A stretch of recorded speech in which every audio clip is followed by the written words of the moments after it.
श्रीगुरवे नमः। ॐ सहना भवतु सहनौ भुनक्तु सह वीर्यं करवावहै तेजस्विनावधीतमस्तु मा विद्विषावहै। असतो मा सद्गमय तमसो मा ज्योतिर्गमय मृत्युर्मामृतं गमय। मातृदेवो भव पितृदेवो भव आचार्यदेवो भव अतिथिदेवो भव सर्वान् देवो भव। चित्तस्य शुद्धये कर्म न तु वस्तुपलब्धये वस्तुसिद्धिर्विचारेण न किञ्चित् कर्म कोटिः। नित्यो नित्यानां चेतनानाम् एको गुणः यो विदधाति कामान् तमात्मस्थं येन पश्यन्ति तेषां शान्तिः शाश्वती नेतरेषां मनसैवानुद्रष्टव्यं नेह नास्ति किञ्चन। मृत्युमाप्नोति ययनानेव पश्यति। दिव्यते हृदयालम्बि छिद्यन्ते सर्वसंशया। क्रियन्ते तस्य कर्माणि तस्मै दृष्टे परावरे। अपाणिपादो जवनो गृहीता पश्यत्य चक्षुश्रवणाच्च कर्म। सवेति वेद्यं न च कस्यास्ति वेत्ता तमाहुरग्रह्यं पुरुषं महान्तं। यस्य देवे पराभक्ति यथा देवे तथा गुरु तस्येते कथिता यथा प्रकाशन्ते महात्मनः। ज्ञानामृतेन कृतस्य योगिनः नैवास्ति किञ्चित् कर्तव्यम् अस्ति चेतनसः तत्त्वभिः। यचक्षुषा न पश्यति येन चक्षुंसि पश्यति तदेव ब्रह्मत्वं विद्धि नेदं यदिदम् उपासते।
जीवन देखते रहना,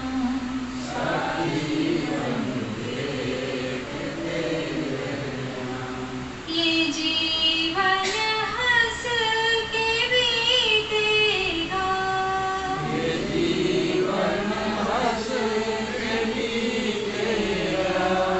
तुझे पछताना नहीं होगा,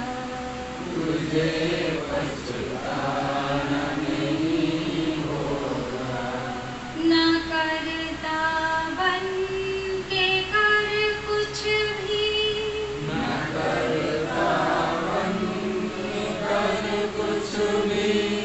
ना पड़ तू मृत्यु के बंधन,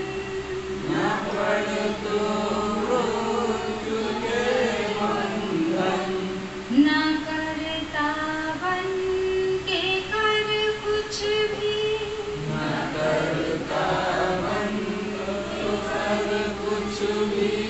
ना पड़ तू मृत्यु के बंधन,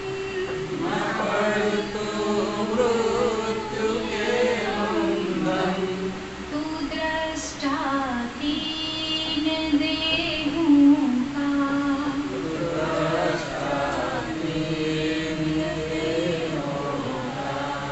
जिसे करते सभी वंदन,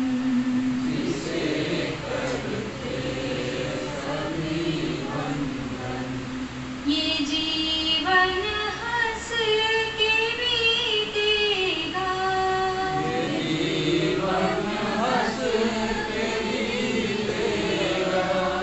तुझे पछताना नहीं होगा,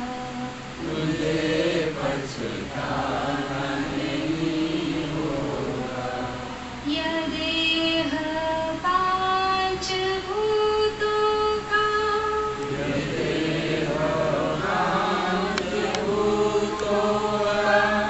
नहीं कर इसमें तू ममता,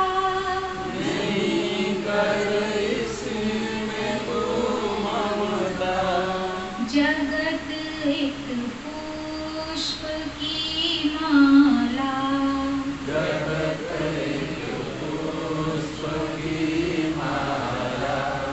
तू सब में सूत्रवत रमता,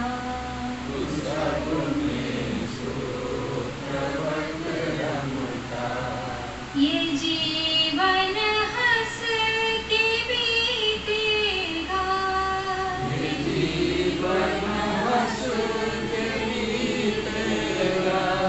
तुझे पछताना नहीं होगा,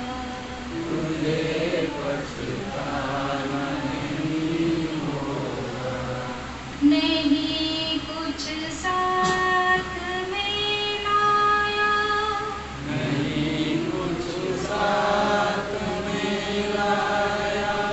नहीं कुछ साथ जावेगा, नहीं कुछ साथ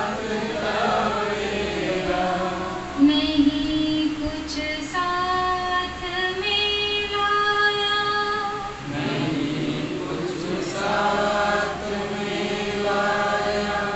नहीं कुछ साथ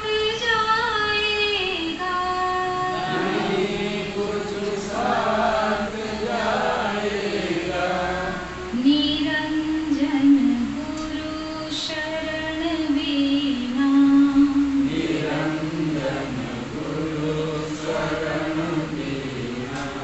नहीं कोई मोक्ष पावेगा,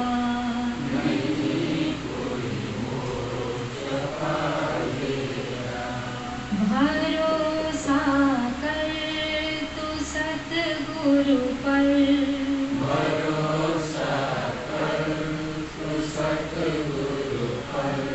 तुझे रोना नहीं होगा,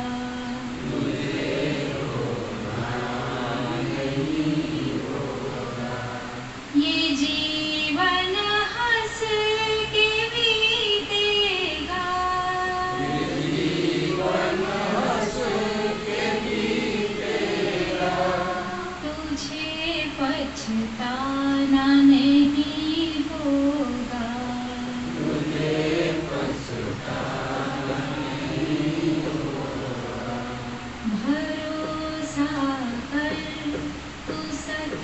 गुरु पर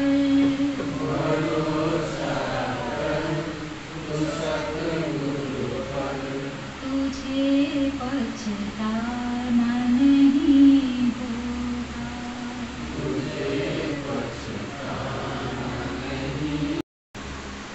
ସେଇ ବାଟରେ ଚାଲ, ଆମ ଜୀବନର ପରମ ଗତିକୁ ତମେ ପାଇଯିବ।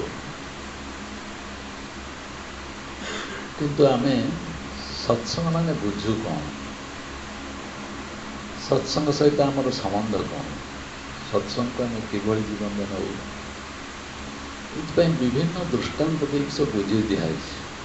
ସତ୍ସଙ୍ଗ ଦୃଷ୍ଟାନ୍ତ ଦିଆହେଇଛି ଜୀବନକୁ ଶାନ୍ତ ସମାହିତ ସ୍ଥିର ରଖିବା ପାଇଁ। ଯଦି ଜଣେ ସତ୍ସଙ୍ଗ କରେ, କାରଣ ସତ୍ ହେଉଛି ଏକମାତ୍ର ବସ୍ତୁ ଯିଏକି ଚିରନ୍ତନ ଏବଂ ଶାଶ୍ୱତ।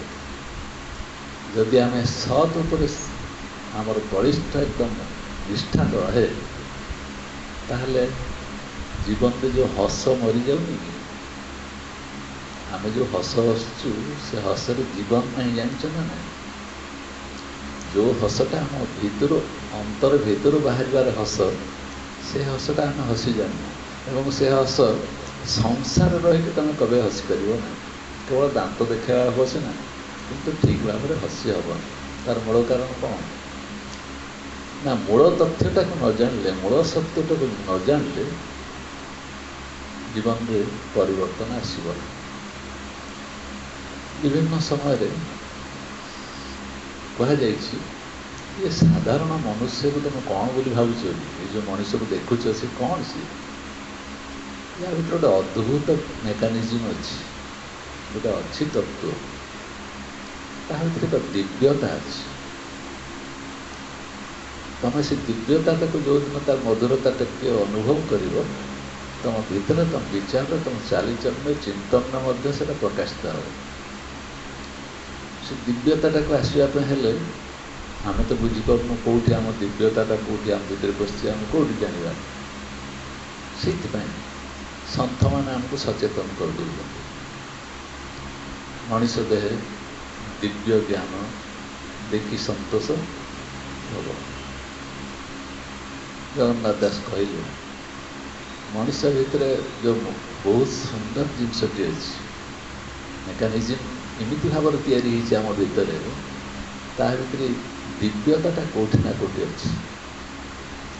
ସେଇ ଦିବ୍ୟତାଟା ଯେଉଁଠୁ ପ୍ରକାଶ ପାଉଛି, ତା'ର ମୂଳ ଉତ୍ସ କିଏ, କେଉଁଠି ଦିବ୍ୟତାଟା ଆସିଲା, ସେମାନେ ବୁଝିପାରୁଛନ୍ତି, ଜାଣିପାରୁଛନ୍ତି। ତେଣୁ ଆମକୁ ବତେଇ ଦେଇଛନ୍ତି ଯେ ତୁ ମଣିଷ ବୋଲି ଯେଉଁ ଶରୀରଟି ଦେଖୁଛୁ, ଇଏ ଶରୀରର କିଛି କିଛି ବିଶେଷ ମୂଲ୍ୟ ନାହିଁ, କିନ୍ତୁ ତା ଭିତରେ ଲୁଚି ରହିଥିବା ଯେଉଁ ଦିବ୍ୟ ଜ୍ଞାନଟି ଅଛି, ସେଇ ହେଉଛି ମୂଲ୍ୟବାନ। କାହିଁକି ନା ଏ ଶରୀର କାହାକୁ କିଛି ଉପକାର କରିପାରିବ ନାହିଁ। ମୋ ଶରୀର ନଷ୍ଟ ହେଇଗଲା, ମୁଁ ଆଜିକାଲି ବୁଝିଲିଣି ଶରୀରକୁ ନଷ୍ଟ କାହିଁ କରିଦେବା। ଗୋଟେ ଏମ୍ସରେ ଦେଇଦେଲେ କି କେଉଁ ଡାକ୍ତରଖାନା ହସ୍ପିଟାଲ ଦେଇଦେଲେ କେଉଁ ରୋଗୀର ସେବାରେ ଲାଗିଯିବ। ବର୍ତ୍ତମାନ ଆମେ ସେଇ ଜିନିଷଟା ବଡ଼ ବୋଲି ଭାବୁଛୁ, କିନ୍ତୁ ଏ ଯେଉଁ ଦିବ୍ୟ ଜ୍ଞାନ କଥା ଜଗନ୍ନାଥ ଦାସ କହିଲେ, ଏ ଦିବ୍ୟତାଟା କ'ଣ ଦାନ କରି ହେବ ନା ଅନୁଭବରେ ଆସିବା ଉଚିତ? ଦିବ୍ୟତାଟାକୁ ଆମେ ଯଦି ବା ଦାନ କରିବା ପାଇଁ କେତେବେଳେ ଚାହିଁବା, କେବଳ ସତ୍ସଙ୍ଗ ହେଉଛି ଆଧାର। ତାରି ମାଧ୍ୟମରେ ଦିବ୍ୟତାଟାକୁ ପରସ୍ପର ଭିତରେ ପ୍ରକାଶ କରିପାରିବା। ସେମାନେ ଭୁଲ କହିନାହାନ୍ତି, ସେମାନେ ଆମକୁ ଭୁଲ ବାଟ ନେଇ ଯାଇନାହାନ୍ତି ଯେ ତମ ଭିତରେ ଦିବ୍ୟ ଜ୍ଞାନ ଅଛି। ତାଙ୍କୁ ଦେଖାଯାଉଛି, ମୋତେ କାହିଁ ଦେଖାଯାଉନି? ମୋ ଭିତରେ ଦିବ୍ୟ ଜ୍ଞାନ ଅଛି, ମୋତେ ଦେଖାଗଲାଣି କି ନାହିଁ?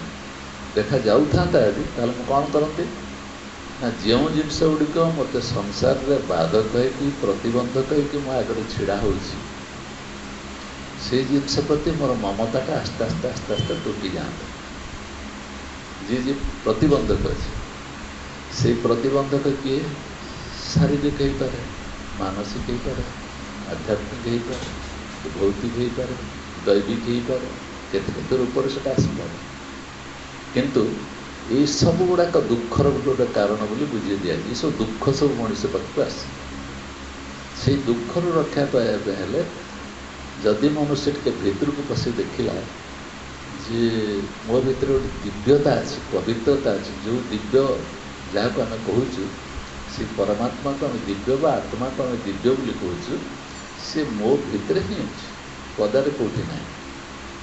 ସେଇ ଦିବ୍ୟତାଟାକୁ ଯଦି ମୋ ଭିତରେ ମୁଁ ଖୋଜିକି ପାଇଗଲି, ଜୀବନଟା ଗୋଟେ ରାସ୍ତା ପାଇଯିବ, ଠିକ୍ ବାଟରେ ପାଇଯିବ। ଯେଉଁମାନେ ଏଇସବୁ ଦିବ୍ୟ ଜ୍ଞାନଟାକୁ ଅନୁଭବ କରୁଛନ୍ତି, ସ୍ୱାମୀଜୀଙ୍କ ଭାଷାରେ ତା ଜୀବନ ହସି ଉଠିଛି, ଫୁଲ ଭଳି ଫୁଟି ଉଠିଛି। ତା ଭିତରୁ ସୁବାସ ବାହାରୁଛି, ତା ଭିତରୁ ମଧୁରତା ପ୍ରକାଶ ପାଉଛି, ତା ଭିତରୁ ଆନନ୍ଦ ପ୍ରକାଶ ପାଉଛି। ସିଏ କେଉଁଠି ସେ ସୁବାସଟି ମୋ ଭିତରେ ଅଛି, ଫୁଲ ଭିତରେ ଯେମିତି ତାର ସୁଗନ୍ଧଟି ଭରି ହେଇକି କେଉଁଠି ଅଛି, ସେମିତି ସେଟା ମନୁଷ୍ୟ ଭିତରେ କେଉଁଠି ଅଛି। ଏଇ କଥାର ଉଦ୍ଘାଟନ କେବଳ ଗୋଟିଏ ବାଟରେ ହେଇପାରେ, ସେଟା ହେଉଛି ସତ୍ସଙ୍ଗରେ ବସିବା ଯୋଗୁଁ। ଆଉ ସତ୍ସଙ୍ଗରେ ବସି କ'ଣ କରିବ? କୌଣସି ପ୍ରକାର କାର୍ଯ୍ୟକଳାପ ଛାଡ଼ି ଦେଇକି ଯଦି ଏକ ଲୟରେ, ଏକ ଭାବରେ, ଏକମୁଖୀ ହୋଇ ବସେ ଜଣେ, ତାହେଲେ ସତ୍ ସହିତ ତାର ପ୍ରତ୍ୟେକ ମୁହୂର୍ତ୍ତରେ ସାକ୍ଷାତକାର ହେଇ ଯାଉଥିବ। ଯେମିତି ଆମେ ପ୍ରତ୍ୟେକ ପାହାଚ ଉଠି ଉଠି ଉଠି ଉଠି ଗଲାବେଳେ ଗୋଟେ ଗୋଟେ ଦୃଶ୍ୟ ଦେଖି ଦେଖି ଯାଉ, ସେମିତି ଆମ ଜୀବନରେ ଯେଉଁ ଯେଉଁ ଘଟଣା ସବୁ ଘଟୁଛି, ସେ ପାହାଚ ଗୁଡ଼ାକ ଆମେ ଦେଖି ଦେଖି ଦେଖି ଦେଖି ଯିବାରେ ଏ ତ ପ୍ରତ୍ୟେକ ପଦେ ପଦେ କଣ୍ଟକିତ। ଯେଉଁ ପାହାଚରେ ମୁଁ ପାଦ ଦେଲି ଏଠି କଣ୍ଟା, ଏଠି ଯଦି ଅସୁବିଧା ଏଠି ଅଛି। ତେଣୁ ସେ ତାକୁ ଅତିକ୍ରମ କେମିତି କରିବା ପାଇଁ ହେବ, ସେତେବେଳେ ମୋ ମନ ଭିତରକୁ ଆସିଯାଉଛି, ଆରେ ଗୁରୁମାନଙ୍କର ବାକ୍ୟ, ସନ୍ଥମାନଙ୍କର ବାକ୍ୟ, ଏହା ହିଁ ଆମ କାମ ଦେବ। ଆସିବ ପ୍ରତିବନ୍ଧକ, ବାଧା ତ ଆସିବ, ଶରୀର କାହାର ନଷ୍ଟ ହେବନି। କେତେ ତାକୁ ଆମେ ଗୋଟେଇ ଫୁଟେଇ ରଖିବା, କେତେ ତାକୁ ଆମେ ଯତ୍ନର ସହିତ ରଖିବା। ଯେତେ ଯତ୍ନ କରନା କାହିଁକି, ଯେ ଯିବାର କଥା ସେ ଯିବ। ଅନିତ୍ୟ ଜିନିଷ ଯେ ତାକୁ କେହି ରକ୍ଷା କରିପାରିବ ନାହିଁ। ଏଇଥିପାଇଁ ଗୁରୁମାନେ ଆମର କେତେ ସହାୟକ ହେଇଛନ୍ତି। ସେମାନେ କହୁଛନ୍ତି ଯେ ତୋ ଜୀବନରେ ତ କିଛି ପାଇବା ପାଇଁ ଅଛି, ତାହେଲେ ତୁ କେଉଁଠି ପାଇବୁ? ଗୁରୁ ଠାରୁ ପାଇବୁ। କାହିଁକିନା ଗୁରୁ ପାଖରେ ଯେଉଁ ଯେଉଁ ଗୁଣ ସବୁ ଅଛି, ଲକ୍ଷଣ ଅଛି, ସେ ଲକ୍ଷଣ ତ ଅନ୍ୟ କାହାଠାରୁ ପାଇବୁନି, କେହି ଦେଇପାରିବେନି, ଅସମ୍ଭବ ସେ ଜିନିଷ। ସବୁ 6ଟା ଜିନିଷ ସମାହାର ହେଇକି ଅଛି ଗୁରୁ ପାଖରେ। ତେଣୁ ଯେମିତି ଭଁରଟିଏ ଆଉ ଗୋଟେ କୀଟକୁ ଉଠି ଆଣିକି, କୀଟ ଛୋଟ ଛୁଆଟାକୁ ତା ପାଖରେ କ'ଣ କ'ଣ କ'ଣ କରେ, ବସିକି କରୁ କରୁ ସେ ଭଁରଟା, ଛୋଟ ଛୁଆଟା ସେଇ ରିଦିମ୍, ସେ ସ୍ୱରରେ ଏଭଳି ଭାବରେ ସେ ଅଭ୍ୟସ୍ତ କରିଦିଏ ନିଜକୁ ଯେ ଦିନେ ସେ ଗୋଟେ ଭଁରରେ ପରିଣତ ହେଇଯାଏ। ଗୋଟେ କୀଟଟେ ନିଜେ ଗୋଟେ ଭ୍ରମରେ ପରିଣତ ହେବା ପରେ କାହା ଦ୍ୱାରା ହେଉଛି ନା, ଏଇ ଯେଉଁ ଭଁର ତାକୁ ଆଣିଥିଲା, ଇଏ ତା ଭଳିଆ ତାକୁ କରିଦେବା ପାଇଁ ଚାହୁଁଛି। କରିଦେବା ଦ୍ୱାରା ତା ଚାରିପାଖ ବୁଲି ବୁଲି ବୁଲି ସେ ଶବ୍ଦଟା ତାକୁ ଧୀରେ ଧୀରେ ଧୀରେ ଧୀରେ ଧୀରେ ଧୀରେ ଧୀରେ ଧୀରେ ଗୋଟେ ଭଁରରେ ପରିଣତ କରିଦେଇ ପାରୁଛି। ଏଠି ଗୋଟିଏ କଥା ଆମକୁ ସ୍ମରଣ ରଖିବା ପାଇଁ ପଡ଼ିବ, ଗୋଟିଏ ପୋକକୁ, କୀଟକୁ ଆଉ ଜଣେ ଉଠି ଆଣିଲା ଏବଂ ତାର ରୂପରେ ପରିଣତ କରିଦେଲା। ଏଇ ଉଦାହରଣଟା ଆମର ଶାସ୍ତ୍ରମାନଙ୍କରେ, ବେଦାନ୍ତ ଶାସ୍ତ୍ରମାନଙ୍କରେ ବହୁତ ଜାଗାରେ ଦିଆହେଇଛି। ଏଇଥିପାଇଁ ଏଇଟା ଦିଆହେଇଛି ଯେ ଇଏ ଏମିତି ଏକ ଜିନିଷ ବା ଏମିତି ଏକ ଭାବ, ଯେଉଁଟାକି ତୁମ ଗୁରୁ ପାଖରେ ବସିଲା ମାନେ ତାର ଯେଉଁ ଗୁଞ୍ଜନ ଦ୍ୱାରା, ତାର ପ୍ରଭାବ ଦ୍ୱାରା ତୁମେ ବି ସେଇ ଅବସ୍ଥାରେ ପ୍ରାପ୍ତ ହେଇଯିବ। ଏଇଟା ହେଉଛି ମନେ ରଖିବା ଦରକାର ଯେ ଯଦି ଗୁରୁ ପାଖରେ ଆମେ ସେଇ ପ୍ରକାର ଅବସ୍ଥାରେ ରହୁଛୁ, ତାହେଲେ ତାର ଗୁଞ୍ଜନ ଦ୍ୱାରା, ସେଇ ପ୍ରଭାବ ଦ୍ୱାରା ସେଇଟା ଆମ ଭିତରେ ମଧ୍ୟ ପ୍ରତିଫଳିତ ହେଇଯିବ। ଯେ ଆମେ ଜାଣିନଥିବା ଦିନେ ମୁଁ ସେଇ ରୂପ ଧାରଣ କରିବି। ସନ୍ଥମାନେ କହିଛନ୍ତି କ'ଣ କରିବୁ ଆମେ, ଫୁଲେ ସାହା ଇତ୍ୟାଦି, ଯେ ଆମେ ଯେତେବେଳେ ଯାଇକି ଗୁରୁଙ୍କ ପାଖରେ ବସିଲୁ, ସେ ଆମ ପାଖରେ ଏମିତି ଗୁଞ୍ଜନ କରିବା ଆରମ୍ଭ କରିଦେଲେ ଯେ ମୁଁ ନିଜେ ଜାଣିପାରୁନି ମୁଁ ଗୁରୁ କିଏ ଆଉ ମୁଁ କିଏ, ଆମ ଭିତରେ ତଫାତ୍ କୋଉଠି ମୁଁ ଜାଣିପାରୁନି। ମାନେ ତା ଗୁଞ୍ଜନ ଦ୍ୱାରା କିଏ ତୁ, ନା ତୁ ହେଉଛି ଦ୍ରଷ୍ଟା ସାକ୍ଷୀ ଆତ୍ମ। ଗୁରୁ ଆମ କାନ ଭିତରେ ଗୁଞ୍ଜନଟା ସୃଷ୍ଟି କରିଦେଲେ। କିଏ କସ୍ତ, ନା ଦ୍ରଷ୍ଟା ସାକ୍ଷୀ ଆତ୍ମ।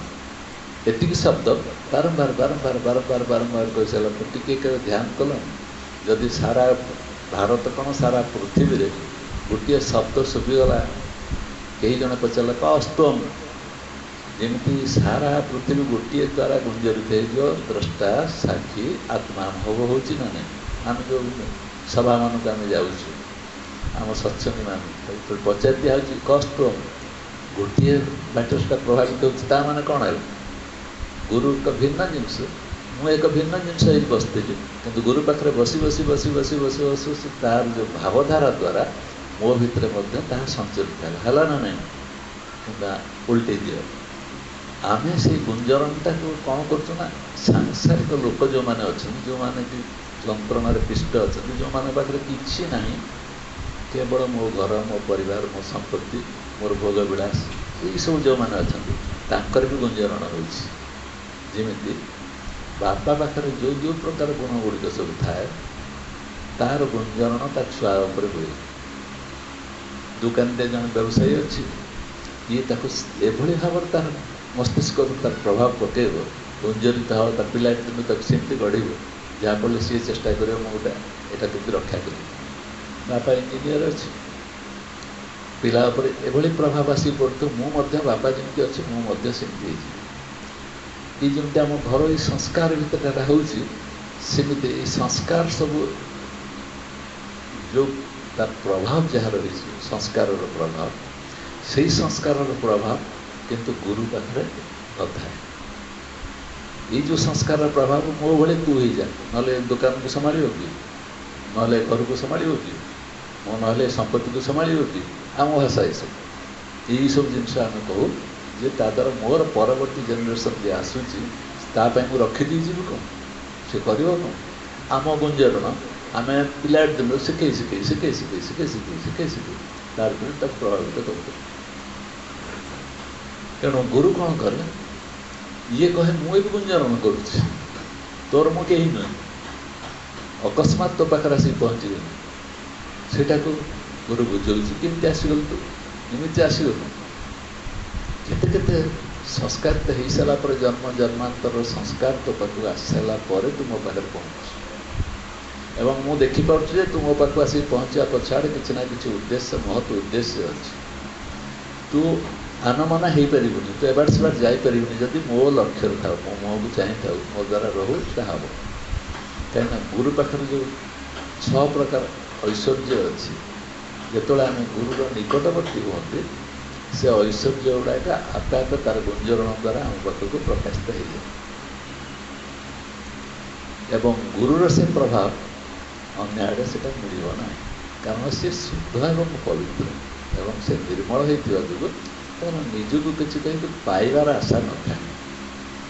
ଦବାର ସମସ୍ତ ପ୍ରକାର ଭାବନା ଥିବା ଯୋଗୁଁ ସେ ଯାହା ଯାହା ବିଚାର କରେ, ଯେଉଁ ଯେଉଁ ଭାବନା ଦିଏ, ସେ ଭାବନାଟା ଆଉ ଜଣକୁ ସେଇ ପ୍ରକାର ରୂପରେ ପରିବର୍ତ୍ତିତ କରିଦିଏ। ଏଇଟା ଆମେ ଏଇଥିପାଇଁ ମନେ ରଖିବା, ଆମେ ସତ୍ସଙ୍ଗରେ ବସୁଛୁ ଯେଉଁଟା, ଏଠି ଗୁରୁର ବିଚାର, ଗୁରୁର ଭାବ, ଏଇସବୁ ଜିନିଷ ଗୁଡ଼ାକ ଯେମିତି ଆମ ଭିତରେ ବାରମ୍ବାର ବାରମ୍ବାର ଗୁଞ୍ଜରିତ ହେଲେ ମୋ ଜୀବନ ଯେଉଁ ବର୍ବାଦ ଅବସ୍ଥାକୁ ଯାଉଛି, ଅନ୍ୟ ମନସ୍କତା ଆଡ଼କୁ ଯାଉଛି, ଇତସ୍ତତ ହେଇଯାଉଛି, ବ୍ୟତିବ୍ୟସ୍ତ ହେଉଛି, ବିବ୍ରତ ହେଉଛି, କାନ୍ଦି କାନ୍ଦି ଜୀବନ ଯାଉଛି। ଆମ କାନ୍ଦ କାହାକୁ ଯାଉନି, କିନ୍ତୁ ଆମେ ସବୁବେଳେ କାନ୍ଦୁଛୁ। ଦେଖିବ ସତ୍ସଙ୍ଗ ସରିଯାଏ, ଟିକେ ବାହାରକୁ ଗଲାବେଳେ ଆମ କାନ୍ଦଣା ଆରମ୍ଭ ହେଇଯିବ। କିଏ କ'ଣ କରିଛି, କ'ଣ କରିଛି, କ'ଣ ନାହିଁ, ଆମ କାନ୍ଦଣା ସବୁ ଦେଖ, ନିଜକୁ ନିଜେ ଅନୁଭବ କରିପାରିବୁ। ଯାହାର ସତ୍ସଙ୍ଗ ତ ଆମେ ସ୍ଥିର ହେଇକି ବସିଥିଲୁ, ଠିକ୍ ଦୁଆର ମୁହଁଟା ଅତିକ୍ରମ କରିଗଲା ବେଳକୁ ଏ କାନ୍ଦଣା କ'ଣ ନା ମୋର କ'ଣ ଘଟଣା ଘଟିଛି କି ନାହିଁ, ମୁଁ କେମିତି ତାକୁ କହିଦେଲେ ସେ ଜାଣିଯିବ କ'ଣ ଘଟଣା ଘଟିଛି। ତେଣୁ ଗୁରୁ କେବଳ ଏତିକି ସମୟ ଆମକୁ ଅଟକେଇକି ରଖୁଛି, ସେତିକି ସମୟ ଭିତରେ ଆମେ ସଂସ୍କାରିତ ହେଉଛୁ।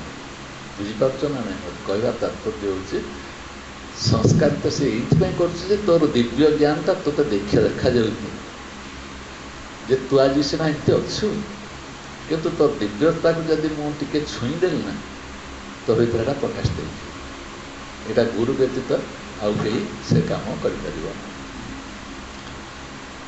ଆକୁ ବୁଝେଇବା ପାଇଁ ବିଭିନ୍ନ ପ୍ରକାର କାହାଣୀ ମାଧ୍ୟମରେ ସତ୍ସଙ୍ଗର ମହାନତା କ'ଣ, ବିଶେଷତ୍ୱ କ'ଣ, ଆକୁ ସବୁ ବିଭିନ୍ନ ରକମ ବୁଝେଇ ଦିଆହେଇଛି।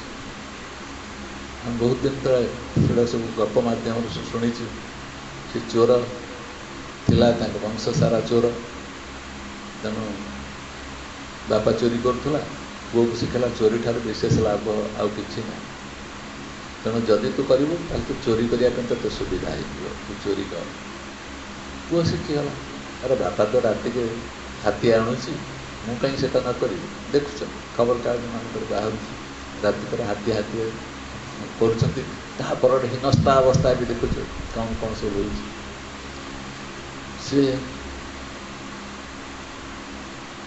ମନେ ଥିବ ଟିକେ ଟିକେ ତା ମାଆ କହିଥିଲା, ପୁଅରେ ଦେଖ ଆମେ ଚୋରି କଲେ ବଞ୍ଚିବା, ତେଣୁ ତୁ ଚୋରି ଯେହେତୁ କରୁଛୁ ଯେଉଁଠି ସତ୍ସଙ୍ଗ ହେଉଥିବ ସେ ବାଟ ଦେଇକି ତୁ କେବେ ଯିବୁ ନା, ସେ ବାଟ ଦେଇ ଗଲେ ଅସୁବିଧା ହେବ। ଇଏ କହିଲା କ'ଣ ଅସୁବିଧା ହେବ ନା, ଏ ଆମର ବ୍ୟବସାୟ ମାଡ଼ ଖାଇଯିବ। ମା ଆଉ ତାକୁ କିଛି କହିଲାନି। ସେଇଠୁ ସେ ଥରେ ସେପଟେ ଯାଉଥିଲା, ତାଙ୍କ ଗାଁ ମଣ୍ଡପ ପାଖରେ ସତ୍ସଙ୍ଗ ହେଉଥିଲା। ସେ ସତ୍ସଙ୍ଗ ହେଲାବେଳେ ସିଏ ସେପଟେ ଯାଉଛି, ତା ଗୋଡ଼ରେ ଗୋଟେ କଣ୍ଟା ଭୁକିଗଲା। ସିଏ କହିଥିଲା ସତ୍ସଙ୍ଗ କଲାବେଳେ କାନରେ ହାତ ଦେଇକି ଯିବୁ, କିନ୍ତୁ ଏ କାନରେ ହାତ ଦେଇକି ଯାଉଥିଲା, କଣ୍ଟାଟେ ଭୁକିଗଲା ତା ଗୋଡ଼ରେ। ବାହାର କରିବା ପାଇଁ ହାତ ତା କ'ଣ କଲା, ଗୋଡ଼ ପାଖକୁ ନେଇ ଆସିଲା। ଏଇ ସମୟରେ ସନ୍ଥ କହୁଛନ୍ତି ଯେ ଯେଉଁ ଦେବତାମାନଙ୍କର ପାଦ ତଳେ ଲାଗେ, ଭୂମିକୁ ଛୁଇଁ। ଇଏ ଏତିକି ତା କାନରେ ପଡ଼ିଯାଇଥିଲା, ତାପରେ ସେ କାନ ବନ୍ଦ କରିଦେଇକି ପଳେଇଲା। ଯାଉ ଯାଉ ସେ ଚୋରି କରିଥିଲା ଯେଉଁଟା, ତା ଗାଁର ଯିଏ ଅଛନ୍ତି ଜମିଦାର, ସେ କହିଲେ ଚୋରକୁ ଧରିବା ପାଇଁ ପଡ଼ିବ, କେଉଁଠି ଅଛି ଚୋର ଯିଏ, ତାକୁ ଗାଁର କାଳିଶୀ ଯିଏ ତାକୁ ଡାକିକି କହିଲେ ସେଇ ଚୋର ଧରିପାରିବ। ତେଣୁ ଯେତିକି ଲୋକ ଗାଁରେ ଅଛ ସମସ୍ତେ ଆସିକି ସେଠି ବସିବେ।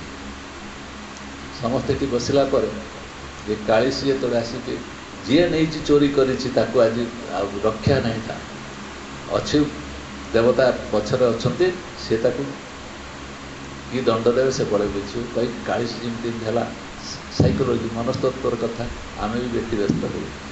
ଆମ ଆଖି ଆଗରେ ଯଦି ଜଣେ ଏମିତି ମୁଣ୍ଡ ହଲେଇ ଯାଉଥାଏ, ଆମେ କିଛି ସମୟ ତାକୁ ଚାହିଁବା ଆମ ମୁଣ୍ଡ ବି ହଲି ଯାଉଥିବ। এটা ହୁଏ ସାଇକୋଲୋଜି ମନସ୍ତତ୍ୱ ଅନୁସାରେ ଏହାର ପ୍ରଭାବ ତା ଉପରେ ପଡ଼େ। ଏହି ସମୟରେ ଇଏ ଦେଖିଲା ଯେ ଏ ଯେଉଁ କାଳିଶୀଟା ଅଛି ଇଏ ତ ଦେବତା ନା, ତାକୁ ଦେବତା ଲାଗେ, ତା ପାଦଟା ଭୂମି ଉପରେ ଲାଗିଛି। ଇଏ କଳାରେ ସେ ସନ୍ଥ ତ ସେଦିନ କହୁଥିଲେ ଯେ ଦେବତାମାନଙ୍କର ପାଦ ଭୂମିରେ ଲାଗେ, ଇଏ ତ ନୁହେଁ, ଆଉ ଇଏ ଦେବତା ନୁହେଁ ଗୋଟେ, ତା ପାଦ ତ ଲାଗୁଛି ଆମରି ଭଳିଆ ଲୋକ ଆଉ କ'ଣ। ଏହା କହିଦେଇକି ଯେତେବେଳେ ସେ ଜମିଦାର ବାରମ୍ବାର ପଚାରିଲା କିଏ ଚୋରି କରିଛି, କିଏ ଚୋରି କରିଛି, କିଏ ଚୋରି କରିଛି, କିଏ ଚୋରି କରିଛି, ଇଏ ଚୁପ୍ ରହିଲା। ମା ଡରି ଗଲାଣି। ଯାଇ କହିଲା ପୁଅ ଏ କାଳିଶୀ ଧରିବ, ଆମକୁ ଯେଉଁ ଦଣ୍ଡ ଦେବା କଥା ସବୁ ଦେବେ, ଏ କହିଲା ତୁ ଭଲ ଶୁଣ କହିକି ତା କାନକୁ କାମୁଡ଼ି ଦେଲା। କହିଲା ତୁ ମୋର ମା ହେଇଥିଲୁ, ତୁ ମୋତେ ଯଦି ବତେଇ ଦେଇଥାନ୍ତୁ ଏବେ ଟିକିଏ ସତ୍ସଙ୍ଗର ଗୋଟିଏ ଶବ୍ଦ ଯେ ଦେବତାମାନଙ୍କର ପାଦ ତଳେ ଲାଗେ ନାହିଁ, ଏତିକି ମୁଁ ଶୁଣି ଦେଇଥିଲି ବୋଲି ମୋ ଜୀବନଟା ରକ୍ଷା ପାଇଗଲା। ଆଜି ନହେଲେ ଜମିଦାର ମୋତେ ଧରିଥାନ୍ତା ନା ନାହିଁ। କାଳି ତୁ ଯଦି ମୋତେ ତୁ ପିଲାଦିନରୁ ଶିଖେଇ ଦେଇଥାନ୍ତୁ ଯେ ତୁ ସତ୍ସଙ୍ଗକୁ ଯା, ସତ୍ ବିଷୟରେ ଚିନ୍ତନ କର, ଦେଖ ତୋ ଦେହରେ କଣ୍ଟା ଟିକେ ଢୁକିବ ନାହିଁ। ସତ୍ କିଏ ନା ନିଜ ସମ୍ପର୍କରେ, ନିଜ ଆତ୍ମା ସମ୍ପର୍କରେ ଜାଣ। ୟାଠାରୁ ପବିତ୍ରତମ ଜିନିଷ କିଛି ନାହିଁ ସଂସାର, ଆଉ ସବୁ ବେକାର। ଆଉ ଯାହା ଯାହା କରୁଛୁ ଆମେ ପେଟ ପୋଷିବା ପାଇଁ, ନିଜର ମନର ଲାଳସା ପୂର୍ଣ୍ଣ କରିବା ପାଇଁ କି କରୁଛୁ, ଏଗୁଡ଼ିକ ସବୁ ଆମକୁ ଯନ୍ତ୍ରଣାରେ କାରଣ। ଯେଉଁମାନେ ଅନୁଭବଟା କରିସାରିଛନ୍ତି ସେମାନେ ବୁଝିସାରିଛନ୍ତି ଯେ ଇଏ ସବୁ କିଭଳି ବିପର୍ଯ୍ୟୟର କାରଣ ହେଇକି ପହଞ୍ଚିବ। ଏଇ ଗଳ୍ପଟିକୁ ଆମେ କ'ଣ ଶିଖଉଛି, ଏହା ଶିଖଉଛି ଯେ ସତ୍ସଙ୍ଗର ପଦେ ବାଣୀ ବି କାହାକୁ କେଉଁ ଜାଗାରେ କାହାର ଚେତନ ସ୍ତରରେ କେଉଁଠି ଯାଇକି ଏଟା ସ୍ପର୍ଶ କରିବ କହିହେବନି। କେଉଁଠି କେଉଁ ଶବ୍ଦଟା କେଉଁ ମଣିଷକୁ କେଉଁଠି ଭଲ ଲାଗିବ। ଗୁରୁ କହିଯାଉଛନ୍ତି ଅନନ୍ତ ଶବ୍ଦ, ଏ ସବୁ ଶବ୍ଦ ଦ୍ୱାରା ପ୍ରଭାବିତ ହେଇକି ଲୋକମାନେ ନାହାନ୍ତି, ସବୁଗୁଡ଼ା ତାଙ୍କ ମନରେ ନାହିଁ। କିନ୍ତୁ କିଛି ନା କିଛି ଅନ୍ତରରେ କେଉଁଠି ନା କେଉଁଠି କାହାର ଯେଉଁ ପ୍ରକାର ମାନସିକ ବୃତ୍ତି ତାକୁ ସେଇଟା ଲାଗିଯାଉଛି। ବହୁତ ବହି ଆମେ ପଢ଼ୁଛୁ, ବହୁତ ସନ୍ଥମାନଙ୍କୁ ଆମେ ଶୁଣୁଛୁ, ଶୁଣି ସାରିଲା ବେଳକୁ ସେମାନେ ମଧ୍ୟ ଆମ କାନ ଭିତରେ ଚତୁର୍ଦିଗରେ ଆମର ଗୁମରି ହେଉଛନ୍ତି। ଗୁମରିଲା ବେଳକୁ ଆମେ ଭାବୁଛୁ କ'ଣ ନା ସେଇଟା ହେଉଛି ମୋ ପାଇଁ ପରିବର୍ତ୍ତିତ ଜାଗା, ତା ଭିତରେ ଅନ୍ୟ କିଛି ନାହିଁ। ଏଇ ଗୁଞ୍ଜରଣ ଭିତରେ ମଧ୍ୟ କେଉଁଠି କେଉଁଠି ଗୋଟେ ଗୋଟେ ଶବ୍ଦ ଆମ ଛାତି ଭିତରେ ଲାଖିକି ରହିଯାଉଛି ନା ନାହିଁ। ସେଇଥିପାଇଁ କୁହାଯାଉଛି ତମେ ସତ୍ସଙ୍ଗରେ ବସିଲା ବେଳେ କହିହେବନି ତୁମେ କେଉଁ ସ୍ଥିତିରେ ଅଛ, କାରଣ ତୁମ ବିଚଳିତ ସ୍ଥିତି ମନଟା ତୁମ ଇତସ୍ତତ ହେଇକି ବିକ୍ଷିପ୍ତ ହେଇକି ଚାରିଆଡ଼େ ଇଆଡ଼େ ସିଆଡ଼େ ହେଉଛି ନା ନାହିଁ। ଏ ବିକ୍ଷିପ୍ତ ହେଉଥିଲା ବେଳେ ସେ ବିକ୍ଷିପ୍ତ ମନକୁ ଶାନ୍ତ କରିବା ପାଇଁ କେଉଁ ଜିନିଷଟା କେଉଁଠି କାମ ଦେବ। ଅନେକ ଅନେକ ସଂସ୍କାର ପରେ ଆମର ଏଇ ଜନ୍ମଟା ହେଇଛି। ବିଭିନ୍ନ ପ୍ରକାର ସଂସ୍କାର ଆମକୁ ମୋଟେ ଦେଖାଯାଉନି, ଆମେ ମୋଟେ ଜାଣିପାରୁନି। ये संस्कारित ହେଇକି ଆସିଲା ବେଳେ କେଉଁଠି କେଉଁଠି ଆମକୁ ଏ ଦିବ୍ୟ ଭାବନା ଏବେ କେଉଁଠି କେଉଁଠି ଛୁଇଁ ଯାଇଥିବ। ଯେମିତି ପ୍ରବଚନ ହେଉଥିଲା ଦେବତାମାନଙ୍କର ପାଦ ତଳେ ଲାଗେ ନାହିଁ, ସେମିତି କେଉଁଠି ନା କେଉଁଠି ହେଇଥିବ। ନଫଳରେ ଆମେ ଏଠି ଆସିକି ବସିନଥାନ୍ତୁ। ଇଏ କେଉଁଠି ନା କେଉଁଠି କେଉଁ ଅବସ୍ଥାରେ କାହାରି ଚେତନା କେନ୍ଦ୍ରକୁ ଛୁଇଁ ଦେଇଛି। କ'ଣ ଛୁଇଁ ଦେଇଛି ନା ତୋ ଜୀବନର ଦିବ୍ୟତାକୁ ପାଇବା ପାଇଁ ହେଲେ, ଦିବ୍ୟ ଜ୍ଞାନକୁ ପାଇବା ପାଇଁ ହେଲେ ସତ୍ସଙ୍ଗ କରିବା ପାଇଁ ପଡ଼ିବ। ତୁ ଯେତେ ଯାହା କାମ ଥାଉ, ଯେତେ ଯାହା ଜଞ୍ଜାଳ ଥାଉ, ଯେତେ ଯାହା ଯେମିତି ଥାଉ, ତୁ ଆସିକି ସତ୍ସଙ୍ଗରେ ପହଞ୍ଚିଯିବୁ। କାହିଁକି ନା ଦିବ୍ୟତା ପାଇଁ ଅନ୍ୟ ରାସ୍ତା କିଛି ଆଉ ନାହିଁ। ଏଇଥିପାଇଁ କ'ଣ ହୁଏ ନା ଆମକୁ ବହୁତ ସମୟରେ ସତ୍ସଙ୍ଗ ଆଡ଼କୁ ସନ୍ଥମାନେ ମୁହାଁଇ ଦିଅନ୍ତି। ଗୁରୁଙ୍କ ପାଖରେ ଯେଉଁ ଯେଉଁ ଗୁଣ ଅଛି, ଯଦି ଆମେ ତାଙ୍କ ପାଖରେ ସେବାରତ ହେଲେ କି ତାଙ୍କ ପାଖରେ ପହଞ୍ଚିଗଲେ, ଯେମିତି ଅବସ୍ଥାରେ ତୁମେ ଆସ ନା କାହିଁକି, ତାଙ୍କ ପାଖରେ ପହଞ୍ଚି ରହୁ ରହୁ ତାଙ୍କର ଯେତିକି ଯେତିକି ତାଙ୍କ ସଂସ୍ପର୍ଶରେ ଆମେ ରହିଲେ, ସେତିକି ସେତିକି ସଂସ୍ପର୍ଶ ଭିତରେ ତାଙ୍କର ବିଭିନ୍ନ ପ୍ରକାର କ୍ରିୟା ଆମ ଉପରେ କାର୍ଯ୍ୟକାରୀ ହୁଏ। ଯିଏ ଯେତେ ହେଟା ନିକଟବର୍ତ୍ତୀ ହୁଏ, ଯାହାର ଅନ୍ତରାତ୍ମାଟା ସେତିକି ପରିମାଣରେ ସ୍ୱଚ୍ଛ ଏବଂ ପବିତ୍ର, ଯିଏ ନିର୍ମଳ କିଛି ଭାବେନି, ଚିନ୍ତନ କରେନି, ସରଳରୁ ସରଳତମ ଅବସ୍ଥା ଯିଏ ଅଛି, ତା ଭିତରେ ସ୍ୱତଃ ପ୍ରତିଫଳିତଟା ହେଇଯାଏ। କିନ୍ତୁ ଆମେ ଯେହେତୁ ଏଠି ବସିଛନ୍ତି, କିନ୍ତୁ ଆମ ମନ ଭିତରେ ନାନାଦି ପ୍ରକାର ବିଚାର, ନାନାଦି ପ୍ରକାର ଭାବନା, ଇଏ ଠିକ୍ କହୁଥିଲେ ନା ସିଏ ଠିକ୍ କହୁଥିଲେ, ୟାଙ୍କର ଠିକ୍ ନା ତାଙ୍କର ଠିକ୍, ସିଏ ଭଲ ନା ଇଏ ଭଲ, ଏଇ ଯେଉଁ ବିଚାର ଆମେ କରୁ କରୁ କରୁ କରୁ ଅସଲ ଜିନିଷଟା ଆମେ ଭୁଲିଯାଇଛ। ମୁଁ ସତ୍ଟାକୁ ଛାଡ଼ି ସାରିଲିଣି। ଅର୍ଥାତ୍ ମୋର ସବୁ ଭିତରେ ଛାଇଟା ଆସିକି ମୋର ଆତ୍ମା ଉପରେ କେନ୍ଦ୍ରୀଭୂତ ହେଉଛି।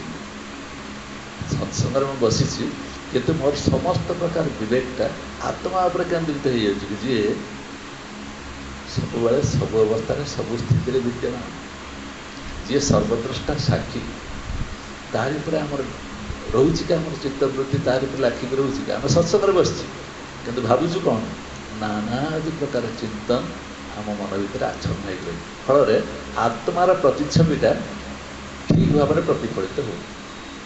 ଆମ ହୃଦୟରେ ଆତ୍ମାଟି କେବଳ ପ୍ରତିଷ୍ଠିତ ହେଇକି ରହୁନି, ଆଉ ଅନ୍ୟ ଜିନିଷ ପଳେଇ ଆସୁଛି ତା ଜାଗାରେ। ବିଚାର କରିକି ଦେଖ ହେଉଛି ନା ନାହିଁ। ମମତା କ'ଣ କରୁଛୁ, କ'ଣ କରିବୁ? ପରିବାର ସବୁ ଅଛନ୍ତି, ତାଙ୍କ ପାଇଁ କାମ ଦାମ କରୁ କରୁ ଦିନ 3ଟା ବାଜିଯାଉଛି, 4ଟା ବାଜିଯାଉଛି। ସମସ୍ୟା ଏଇଟାକୁ ନ କଲେ ନ ହେବ ବୋଲି ଆମେ ଧରି ଦେଇ ସାରିଛୁ। କିନ୍ତୁ ଆତ୍ମାଟାକୁ ଛାଡ଼ି ଦେଇକି ଯାହା ସବୁଠାରୁ ଗୁରୁତ୍ୱପୂର୍ଣ୍ଣ ଜିନିଷ, ତାକୁ ଛାଡ଼ି ଦେଇକି ଆମେ କେମିତି ବଞ୍ଚିପାରୁଛୁ? ବଞ୍ଚିବା କି? ଯଦି ଅନ୍ୟ ଗୁଡ଼ାକ ସବୁ ଗୁରୁତ୍ୱପୂର୍ଣ୍ଣ, ଆତ୍ମାଟା କ'ଣ ଗୁରୁତ୍ୱପୂର୍ଣ୍ଣ ନୁହେଁ କି? ବିଚାର କରୁନ। ଗୁରୁ କହୁଛନ୍ତି ଯେ ଆତ୍ମା ହେଉଛି ସବୁଠାରୁ ଗୁରୁତ୍ୱପୂର୍ଣ୍ଣ, ତୁମେ ତାହାର ନିକଟବର୍ତ୍ତୀ, ତାର ସଂସ୍ପର୍ଶରେ ରୁହ। କିନ୍ତୁ ଆମେ କହୁଛୁ ଅନ୍ୟ କାମ ଅଛି ନା, ତାକୁ କାମଧନ୍ଦା ଛାଡ଼ି ଦେଇକି ଏଗୁଡ଼ା ସବୁ କରିବ କି? କହୁଛୁ ନା ନାହିଁ। ସେଇଥିପାଇଁ କୁହାହେଉଛି ଧ୍ୟାନ କର, ଧ୍ୟାନ କର, ଧ୍ୟାନ କର, ଧ୍ୟାନ କର, ଧ୍ୟାନ କର, ଧ୍ୟାନ କର। କ'ଣ ଧ୍ୟାନ କର? କ'ଣ କରିବୁ ଧ୍ୟାନ? ନା ସେଇ ଧ୍ୟାନଟାର ଅଭ୍ୟାସରେ ପରିଣତ କରିବା ପାଇଁ ଆମକୁ ଧ୍ୟାନ ହେଉଛି ତୁମେ ଆତ୍ମାର ଅତିକ୍ରମରେ ଧ୍ୟାନ କର, ଶ୍ୱାସ ଧ୍ୟାନ କର। ସ୍ୱାମୀଜୀ ଆମକୁ ବିଭିନ୍ନ ଉପାୟରେ ଟ୍ରେଣ୍ଡ କରିବା ପାଇଁ ଚାହିଁଛନ୍ତି, କେମିତି ତୁମେ ସେଇ ରାସ୍ତାଟାକୁ ଧରି ନେବ। ଅର୍ଥାତ୍ ଆତ୍ମା ଉପରେ କେମିତି କେନ୍ଦ୍ରୀଭୂତ ହେଇକି ରହିବ। କିନ୍ତୁ ଆମେ ତାପରେ କେନ୍ଦ୍ରୀଭୂତ ଏଇଥିପାଇଁ ହେଇପାରୁନୁ, କାହିଁକିନା ଗୋଟିଏ ଘରର ଅନ୍ଧାର ଏବଂ ଆଲୁଅ ଏକା ସାଙ୍ଗରେ ରହିବେ ନା ନାହିଁ? ବୁଝିପାରିବେ? ଆଲୁଅ ଏବଂ ଅନ୍ଧାର ଏକା ସାଙ୍ଗରେ ରହିପାରିବେନି। ତୁମ ପାଖରେ ଯଦି ସଂସାରଟା ବେଶୀ ପରିମାଣରେ ରହିଗଲା, ଆଉ ସେଇ ସମୟରେ ମୁଁ ଆତ୍ମଜ୍ଞାନ ବା ଆଲୋକ ଆଣିବା ପାଇଁ ମୁଁ ଚାହିଁବି, ଏ ଦୁଇଟା ଯାକ ଏକା ସାଙ୍ଗରେ କେମିତି ରହିବେ? ତୁମେ ଗୋଟିକୁ ଛାଡ଼ିଲେ ଆଉ ଗୋଟେ ଜାଗା ମିଳିବ ନା ନାହିଁ? କିନ୍ତୁ ଆମେ କ'ଣ କରୁଛୁ? ସଂସାରରେ ଯେଉଁଭଳି ଭାବରେ ଅଛି ତାକୁ ହିଁ ଆମେ ବେଶୀ ଗୁରୁତ୍ୱ ଦେଇଛୁ। ଗୁରୁତ୍ୱ ଦେଲା ବେଳକୁ କ'ଣ ହେଉଛି ନା ସିଏ ହିଁ ଆମ ଭିତରେ ମୁଖ୍ୟ ଜାଗା ସବୁ ନେଇଯାଉଛି। ନେଇସାରିଲା ପରେ ଆମର ଯେଉଁ ଆତ୍ମା ସମ୍ପର୍କରେ ଜ୍ଞାନ, ସେ ଜ୍ଞାନଟା ଆମର ଦୂରେଇକି ପଳାଉଛି ନା ନାହିଁ? विचार करके देख, विचार करके देख। आमको ध्यान ध्यान ध्यान ध्यान आमको कही सारा पर कहीं कहूँ ध्यान कर केमती भ्रमरटा बस गुंजन कला ध्यान है आउ जनक परिवर्तित है सेमती तुम ध्यान कर आत्मार ध्यान कर आत्मार ध्यान करू करू गुरु कहूँ आत्मार ध्यान कर आत्मार ध्यान करू करू करू करू तुम दिन सेमती हो जापर तुम भीतर ये प्रकार परिवर्तन हो जदि तुम सतर्क नहल ताले अंधार और आलुओ एका संगर नहीं तुम चलो कह मो घर मु अंधारे भी रखी फाड़े आलोक नहीं फाड़े है केवे सफल है ना कि हम तेणु जो मैंने गुरु से मैंने सिद्ध होती कौन पाखे लक्ष्मी कौन पाई भरपूर हो पाखे वैराग्यता कौन पाई भर्ती हो बाणी रे मधुरता कौन पाई रही जोटा कि गुरु का लक्षण गुरुर बाणीटार जो मधुरता थाए से बाणी आउ कौटी न था कि बाणी से ओडिया कहते कि हिंदी कहते इंग्लीश कहते कि गोटे बाणी तो कहते ना भावुत नहीं बाणी से कौन सी जो बाणी कहवाई चाहते से बाणी भितर केवल सत्यटी प्रकाशित हो से समस्त मधुर लगे इतने भारत सारा पृथ्वी सारा लोक अच्छा ये सत्यवाणी शुणी सारा पर से द्वारा प्रभावित होना ना ताले मधुर यदि न होता प्रभावित केमती है जन ये आमको बुझापी पड़ो गुरुर जो विभिन्न लक्षण मान भर सिद्धि मान भर ये कथाटी अच्छी जे मधुर बाणी जदि ठीक भाव नहला न शुणागला ताले आम हृदय भितरटा प्रवेश करना बुझीपार ना ना बाणी यदि सत्य उपर प्रतिष्ठित होता है से हृदय भितर प्रवेश कर तुम विचार कर देखुन जिते बाणी दिन सारा कहूँ क्या प्रभाव अच्छी मधुरता कौन पाई ना तुम संसार कथा कह किए तुम संसार कौन कौन होगा कौन ना ता भर किए कार ये बाणीटा मत कौन पाई उपकार कर तुम घरे कौन है कि ना मो से कौन मत कौन पाई उपकार कर किंतु जदि मो निरपेक्ष भाव में आत्मा जहाँकि समस्त भीतर परिपूर्ण अवस्था अच्छी जदि आत्मा पर मुझे एकाग्र हेली ताले एटा समस्त आत्मा अच्छी ना ना तेणु समस्त भीतर से आत्मा थी जो ये बाणीटा मधुरतर सुधी तेणु गुरु का बाणीर विशेष लक्षण गुरुर कौन ना मधुर बाणी बुझीपार ना किंतु यही बाणी सत्संग व्यक्ति तुम कौट शुण आउ शुणवार कौन उपाय ना सत्संग ही ये बाणीर आधार जड़े लोकटे थिला तार छोट छुआटा ताको से पठेदेला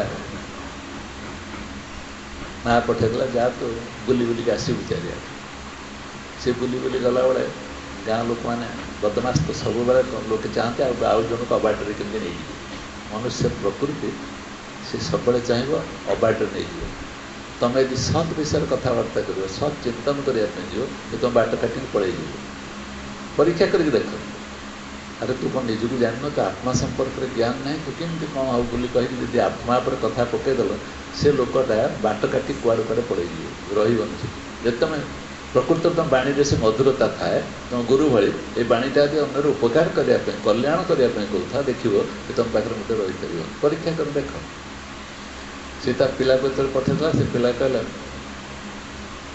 उल्लुका पट्टा हिंदी गपर अच्छी उल्लुका पट्टा कहीदेला से कहीदेले ये तार बाबा आसी कुआड़े जाइलु पुओ को उल्लुका पट्टा सांगे सांगे माँ को देख ये पदा को जाइला आसिक पहुँच पहुँच बापा को शब्द सब कहला तो कौन ता बापा कहला अरे तुम रागुच नहीं ताको भल कर मिठा पिठा खावाई दे दिए कौन पाई ताको दिया से पचार कहला अति कम ये मनुष्यर भाषा तो शिखीगला मनुष्यर भाषा ना नहीं आम जो जो कथबार्ता सब होती ये मनुष्यर भाषा ना नहीं ये मनुष्यर भाषा कौन थाए जानी मोर एत लस होगा जानी मो स्त्री मत मानुनी जान आजिकल भारी कष्ट देखला बेलू बजार 10 है सी अमुक अमुक होगला निजुक आम सतर्क होने मुझे कौन कहूँ कौन उपकार कर भाविक देख प्रति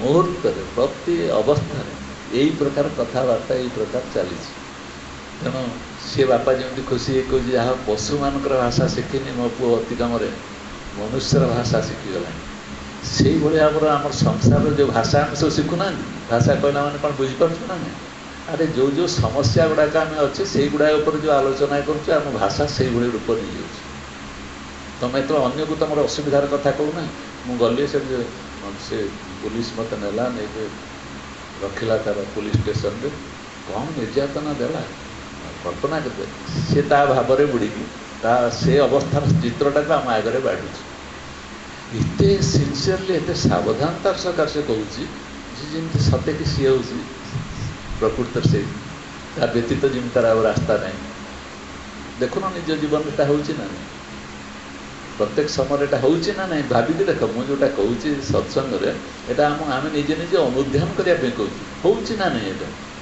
मुझे क्या मो कथा कहवाई जाऊँ पूरा पूरी एकाकार ही कहूँ ना नहीं तेणु समस्त भर कमन जिनस पाइब तार जो मुँटा अच्छी ये मुँटा जेहेतु संस्कारित हो पारिनी कहीं पारे ना जो परिवेश में संस्कार संसार सागर मिशुची से प्रकार भाषा को से प्रयोग कर मुँह को जोड़ दूँ तार मुँह को जोड़ आज मोर एमती होगा मोर सब तार मुँटा ता भर क्रियाशील हो तेणु ये चिंता करने पड़ो मोर मुँटा क्या क्रियाशील हो प्रभाव विस्तार कर गुरु कहते तू तोर निज उपर प्रतिष्ठित हो जा अधिष्ठान से तोर अधिष्ठान पर रही कथबार्ता कर अध्यस्त वस्तु पर कर अधिष्ठान मुँह पर रहीकि तू तोर जहाँ करवा कथा कर कहीं तोर से मुँटा केमती विकल हो जाऊँगी तू संसार में विभिन्न परिवेश सहित निजक मिसई देजु एवं सेटा देइथिबा जोगु तोते कांदिया पड़े तोते कहुच तू हूँ आनंदमय प्राणी किंतु तू कांदुचु कौन पाई तोर निजर ये करणी तू कांदुचु जेहेतु तोर निज उपर तोर कंट्रोल ना दक्षता ना निजक निजे देखिपारुनु सब से तू कौन करुचु निजर मूल्यवान जिनसा ये अवस्था नष्ट कर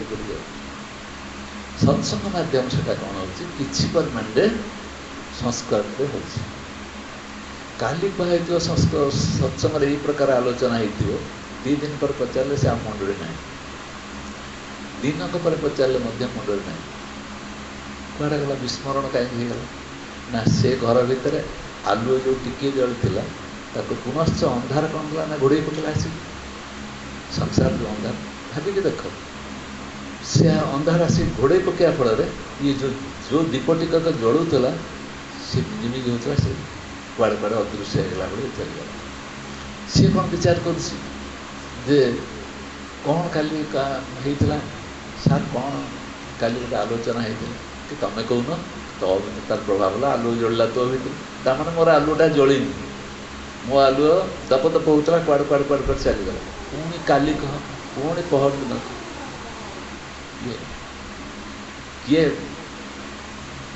कुआड़े गला तो भर काली तो भर से दिव्यता भर्ती कर दिखाई आज कुआड़े गला तू रसगोला जो काल देला तो सांगटा अमुक दुकान में नहीं ताकू पूरा पूरी मन रखी से सांगटी मोर बहुत दिन पर देखागला मत नहीं गला मत नहीं एमती वर्णना आम करूँ जे सते जमी जीवंत हो किंतु जीवंत वर्णना जी मु अच्छी मोर अस्तित्व कौन मो अस्तित्व को जो बुझीगली समस्त अस्तित्व भी बुझीजी ना नहीं से प्रकार भाव में कथबार्ता विनिमय हो तेणु सत्संग कौन करे ना ये भाव को बदल दिए गुरु के पाखे बसीगले कौन हुए ना तांकर जो दिव्यतार प्रभाव अच्छे से प्रभाव से कौन स्थायी कर दिए अन्य माने स्थायी कर पारती ना किंतु गुरु कौन करे ना से आम भीतर से भावटा को स्थायी कर दिए आत्मभावटा स्थायी या भीतर अन्य रास्ता ना से अन्य बाट को आम छाड़े तार चिंता चेतना भितर आमको से आबद्ध कर रखे कारण से जानी थे आ मुहर तुंडी खोलीदे क्या बाड़े बस थे ता बेकर पघा खोलीदे ये कौट कौट पशि कौन कौन कर पुणी से पलैब तार प्रथम प्रधान 3टी देह भितर जो प्रथम अच्छी जो शरीर तारी पाख चक्री पड़े मो शरीर यह शरीर को लेकिन विभिन्न प्रकार विचार से कर विभिन्न प्रकार भावना से कर एवं शरीर तार मुख्य केन्द्र बिंदु हो सते कि बिना शरीर रे मनीष रही पार ना शरीर जमी एकमात्र आभिमुख्य ये शरीर को छाड़देले जमी तार कि ना शारीरिक ज्ञान जार जिते बेसी अच्छी संसार सी बेसी परिमाण रे लोकादृत पाइब। तेणु साधारणतः लोक मन भर यहीटा हूँ एटा टे करदे भल वैद्य आम पार्टी आम मुहर सब घर घर भर्ती अच्छी ना देह संपर्क ज्ञान कहवाई ताको गुरुत्वपूर्ण भाव में ताको नि जाए कि गुरु कौन कौच तू किए तू हूँ आत्मा तू देह नुहे केत थर कहगला तू शरीर नुहे तू आत्मा कोटि कोटि बार कहगला जो गुरु पाखे आम शारीरिक ज्ञान नहीं पहुँची गुरु पाखे पहुँची काकुस्थ हो हे गुरु मोर ये भाया जो से देखे मोर सब विद्या जहाँ मुझे देती ये सब गुड़ाक बर्बाद हो जाए धूसर पलटि जाइए पूरा या कि ना तेणु मु जो ज्ञानटा देवाई चाहिए जो लक्ष्य पहुँचापी जो सूक्ष्म बिंदु पर छिड़ा कर देवाई चाहिए से दूरे जाइए सब कथबार्ता कर जो सूक्ष्म बिंदु पर आम विचारधारा पहुँची जावा कथा से पहुँची जाइए अलग बाटर पड़े सतर्क हाँपी पड़ो जे जीवन से समय बर्बाद होमें यदि बर्बाद करने चाहूँ निजक शरीर बोली भाविकी महापाप करने ठार बाट किसी महापाप ये महापाप कौच जी रही जी नश्वर तार एत परिमाण प्राधान्य देकी मुझे जहाँ शाश्वत जहाँ चिरंतन ताकते अवहेला कर तेणु देह भाव छोड़ दीजिए स्वामी लिखिना आत्मभाव कौन देह भाव त्याग दीजिए आत्मभाव दृढ़ कीजिए गोटे भजन ना दृढ़ करी क्या कर आत्मभाव देह भाव कौन कर त्याग कर ये छोटिया दुईटी कथा आमको बारंबार बारंबार सत्संग कहुई आ जेडे जेडे सन्त मैंने नहांती कि पृथ्वी में जो मैंने ये प्रकार आलोक देते भितर पचारिक देखुन से जदि लास्ट सिद्धांत देखते किए तुम समस्त प्रतिबंधक मूल कारण ये शरीर ना ये शरीर आम किभली भाव में निजर मूल धनटा को हर बस दृढ़ हो पारना ये दृढ़ता आसवाई आम तो पुणी पिला माने निज शरीर को दृढ़ करने जाइए जिम्नासियम पहुँचुंट कुस्ती कसरत करमती मो शरीरटा ठीक रो से आम भीतरटा को सुस्थ करने आमको आत्मभाव पर दृढ़ हाँपी पड़ो ना अरे बाबू अन्य मनस्क हो जाए दुकान मन पड़ी ना तो सत्संग छाड़देला ना बहुत दिन है तेणु से सब असुविधा हो बहुत से ये देह बोली जदि मत कह देह को देखिए कथबार्ता करूए ताको चटक जाना दरकार जी ये बर्तमान मोर विरुद्धाचरण कर साहस कर आमर शरीर उपर जदि कहीं कथबार्ता करा कौन है कौन कले भल हम आम आदर में काने काने जा डाक्तर कौन कौन कहूब या अच्छी आम तो बुझीपार कौन है आज्ञा कहतु तथापि काने थी ना क्या शरीर हूँ मूल्यवान पदार्थ प्राक्टिकल एटा प्राक्टिकल कथा ना नहीं आम शरीर संपर्क में जब कई गोटे किसी कहे आम ताको बहुत बहुत ध्यान सहकार शुणुना नहीं किंतु आमको ध्यानटा कौटी दिखाई अरे तोर ऊपर जो श्वासटा तो नौने कि जे प्रत्येक मुहूर्त अनाहत नाद कर जो श्वास या पर ध्यानटा तू न रही या पर एक ध्यान कौन पर दौर ना कौन कर यार संस्कारित से सेमती फल आमर अधिकांश कोठरी अंधार परिपूर्ण आम भीतर कौटी मिंजी मिंजी होगी आत्मज्ञान आलु जलुवा जो जो पहुँचले मुझे देखुची ओडिशा सारा भारत सारा भी शुणुची ये दिव्यता ये आत्मा पर प्रतिष्ठित होता लोकंर संख्या नगण्य ना ही कहले चले गुरुर समस्त प्रचेषा जे आत्मा को दृढ़ कीजिए दृढ़ कर तू हूँ से लास्ट में जो भजन चले तू हूँ पूर्ण ब्रह्म आपको तो विश्वास कर आस्थार में भरोसा कर तापर तू हूँ ब्रह्मस्वरूप कहुई ना नहीं गुरु बारंबार कहूँ ना आ कौन कह पार्ट आ तो भरोसा किसी ना ना तू तो मानवु ना तोर तो नजर जा रही तोर तोर सुखर नजर जोटा तो देह ही हूँ सर्वसुखर भंडार विचार कर दे किंतु देह को छाड़ी आत्मसुखर आत्मरति मातिक देखिलु के तो भीतर जो आनंदर उत्सव ताकू खोजिक पाइलु कौन कर आमको विचार करने पड़ो जिते जहाँ होना कहीं मो जीवन में सत्संग पवन टे मलय पवन टे बाजू टिके हेले मो विकसित हो उठे से जो मलय पवन टिकक बाजो सी मोर भीतरटा को शुद्ध करने बाध्य। ये प्रकार आस्था मन में आसुनी ये प्रकार विश्वास आम रखिपारनु जे सत्संग आम जो बसु ये मत कौट बाहर कर कौटी नहीं पहुँचू ये देहर मत नहीं जाइए मो भीतर प्रतिष्ठित थी आत्मा बसई दूसरी आ मत कहुच्छी जब तू से एकदम दृढ़ता सहकार बसी जाऊ तो ये सब जिनस विपर्य आसबार संभावना रही तेणु प्रत्येक प्राणी गोटे मंगल कौटी निहित अच्छी ना तार निज स्वरूप को निजक से जाना से रोचे किंतु जेहेतु से निज स्वरूप जानापी तो सबुठ बड़ अवज्ञा हूँ निजक से जिते एवॉइड कर क्या कह ना पर उपर चर्चा कर पर किए शरीर ये पर उपर चर्चा करवा जो परधर्म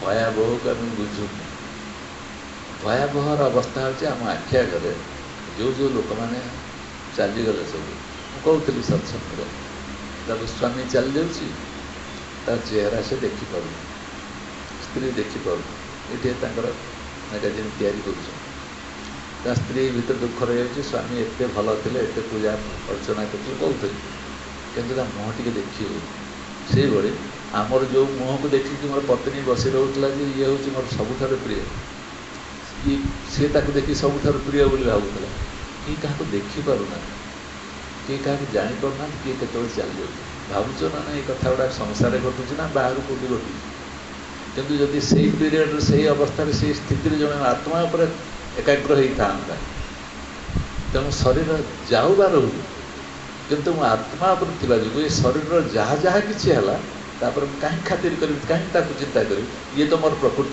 परिचय नुहे ना तेणु मो परिचय जी मुझे पाईगली ये अपरिचिता पर धर्मटा को धरी कहीं चलि मन धर्म धरी कहीं चल बुद्धिर धर्म को धरी कहीं चल चित्तर धर्म कहीं चल अहंकार धर्म धरी कहीं चल ये तो अंतकरण काम एम निजर कौन शक्ति ना ये पुणी मो शक्ति द्वारा प्रभावित हो तेणु निजे मु कौन ताकू जाना दरकार ये ज्ञानटा सत्संग मिले आत्मज्ञान बा निज संपर्क ज्ञान महापुरुष मैंने बारंबार कहले आउ सबू ज्ञान हूँ अज्ञान अंतर्भुक्त जिते ज्ञान तुम अच्छी मोर हर्टिकलचर उपर ज्ञान अच्छी मोर एग्रिकलचर उपर ज्ञान अच्छी मोर पुलिस उपर ज्ञान अच्छी मोर शिक्षा विभाग उपर ज्ञान अच्छी मोर साइकिल चलवा ज्ञान अच्छी मेकानिक मोर ज्ञान अच्छी मोर वक्तृता देवार ज्ञान अच्छी मोर एक्टिंग कर ज्ञान अच्छी या सब कौन कहूँ एगुड़िक प्रकृत में ज्ञान अंतर्भुक्त नुहे कहीं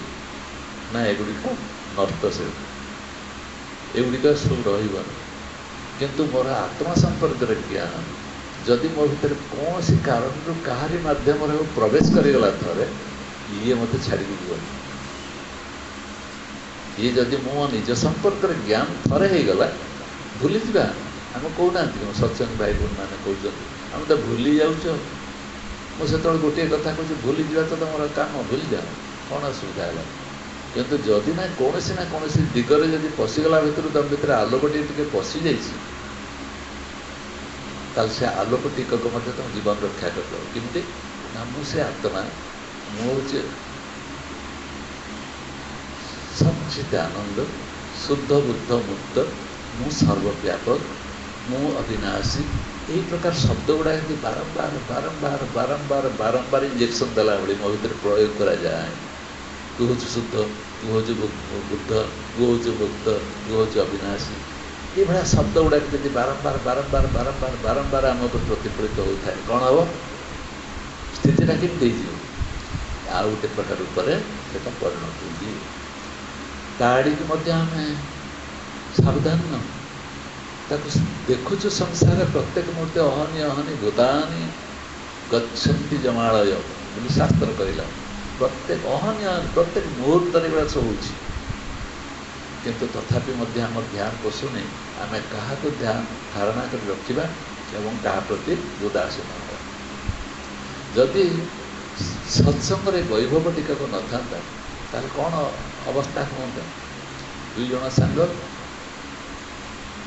गोटे होटेल बस खाइले खाई सारा से द्वारपाल कहला तुम जाओ ऊपर महलार बस देखिए ऊपर महलार तुम जोटा सुविधा लगे से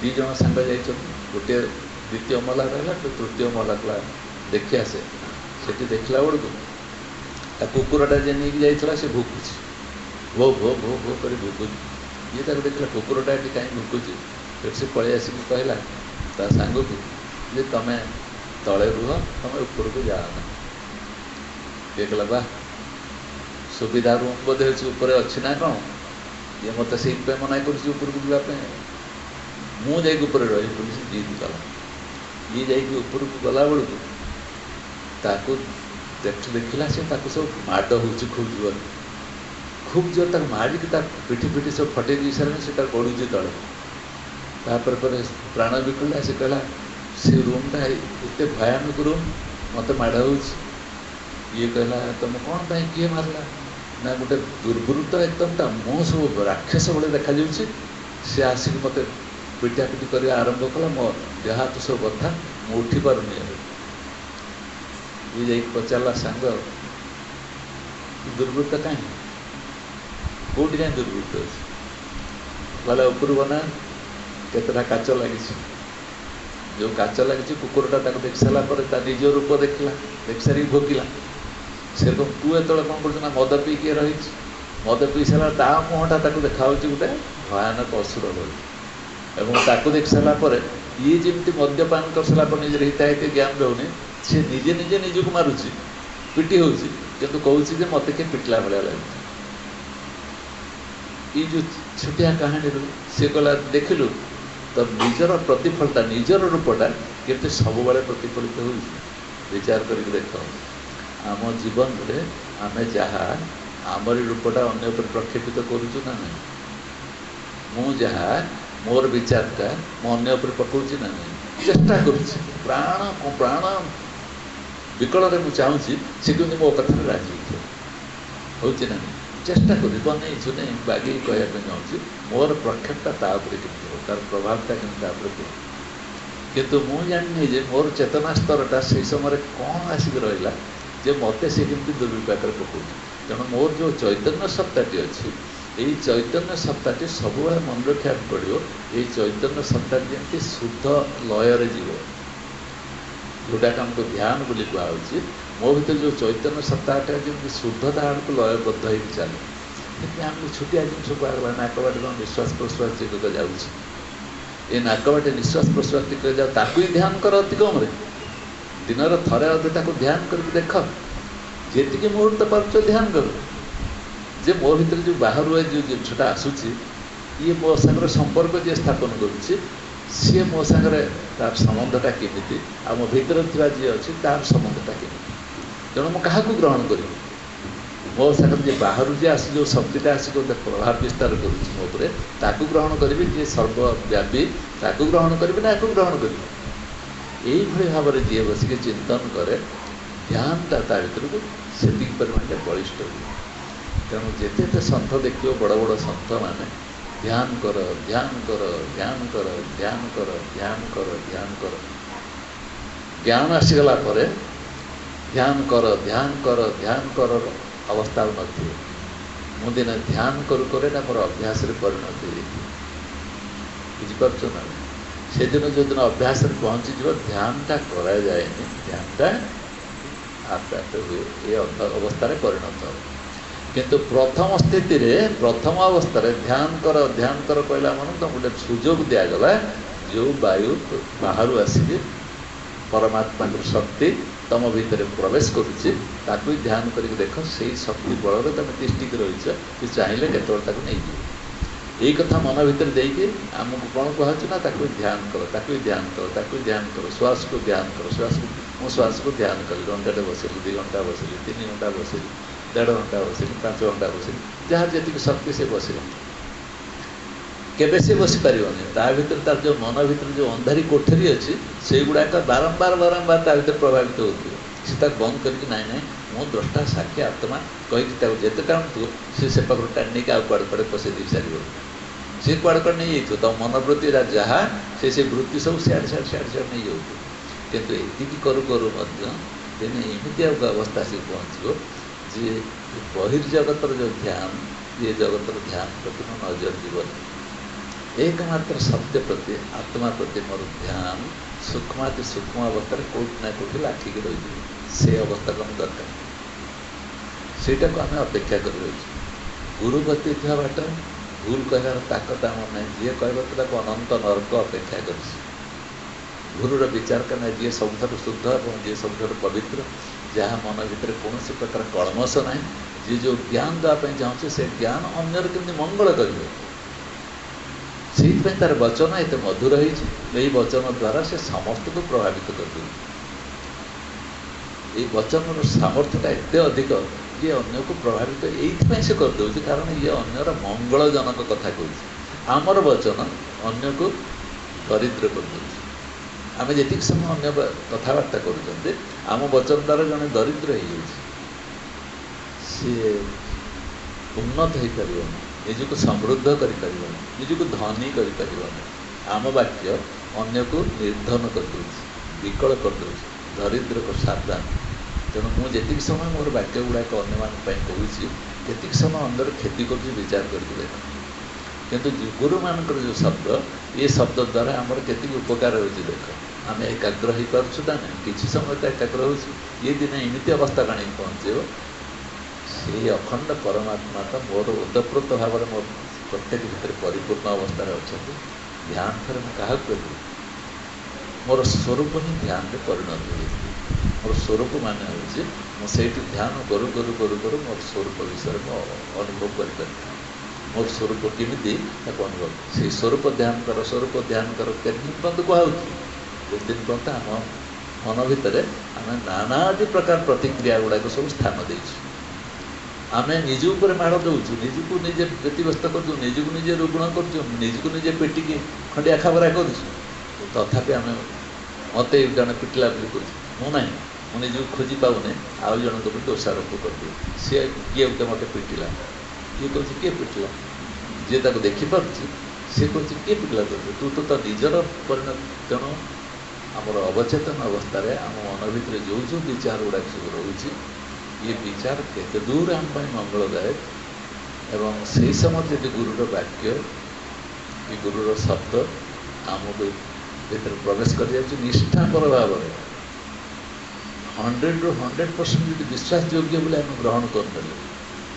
जे परमात्मा बाणीटा गुरु मुहर प्रभावित होने आम ग्रहण कर ये बाणी उपर मोर आलोचना करार किसी ना तिरस्कार करना कि प्रशंसा करार ना ये मोर उपकार कर मोर भव रोग को मत रक्षा करने साहाय्य कर मु जो संसार को आसला जो रोग मत ये भव रोग रक्षा करने साहाय्य कर भव रोग ये संसार रोग ठार बड़ रोग किसी ना ये भव रोग साहाय्य करने जो ज्ञान मत दिहे गुरुकर कृपार दया से आम हाथ जोड़ी जाऊँगी इमित तो कहीं दे पार ना बड़ दानी किए किए एडे बड़ त्याग किए कर किए आमको ये भाव में आलिंगन करनी आम भीतर सब भर्ती करद प्रेमर परस किए द किए दे पार ना जहाँ पाखे ये मंगलमय दृष्टिटा सत दृष्टिटा से केवल आम मंगल कर दे पार तेणु आम निजे आम जंगल रू मुक्त हवा ध्यान कर प्रेम करवा दरकार नहीं यहाँ कहा परिश्रम करवा दरकार नहीं मोर स्वरूपटा यहाँ को जो दिन मो भर प्रवेश कर अनुभव से दिन मत ध्यान करवा दरकार मुझे जो कहीदे कौन हम जहाँ टी ध्यान आम सन्ध्या बेले कर बड़े कौन दरकार एकदम अनुभूति होगला सीटा दरकार पड़ोनी कहीं ना मत जी जो प्रकार असुविधा पकड़ शब्द द्वारा पकड़ ये तो मो अवस्था चली जाऊँ परीक्षा कर देखु जदि भी कहीं गोटे अन्यमनस्क भाव में अबाटर नहीं जावाई जाऊँगी तो आम यदि सचेतन अच्छे यार यार मतलब खराब अच्छे कौ बाटर मत नहीं जावाई चाहूँ जदि कहीं से बाट नौपाई तुम सावधान हो सचेतन हो जाऊच ना नहीं कौन है बाध्य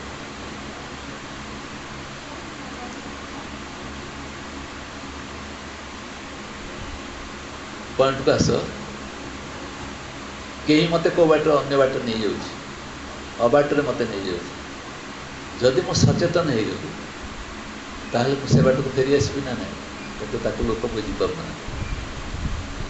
उदाहरण दूसरी आम साई आज गोटे मीटिंग थिला जो नुआ नुआ जो मान सब इलेक्टेड होती सब आम संबर्धना देवार थी अशोक पंडा आसते आसु आसु अशोक पंडा कहले मोर अनुगुल जबार अच्छे आप कम कहे आजिकल व्यवस्था कम कहे बेसी कहे आप एति समय कहे 2 मिनट कहे 3 मिनट मुझे बेसी कह तुम गुरु विषय कह तुम सब जो मैंने ये अच्छा ये बिना नवीन पट्टनायक छाड़देल तुम अस्तित्व कौन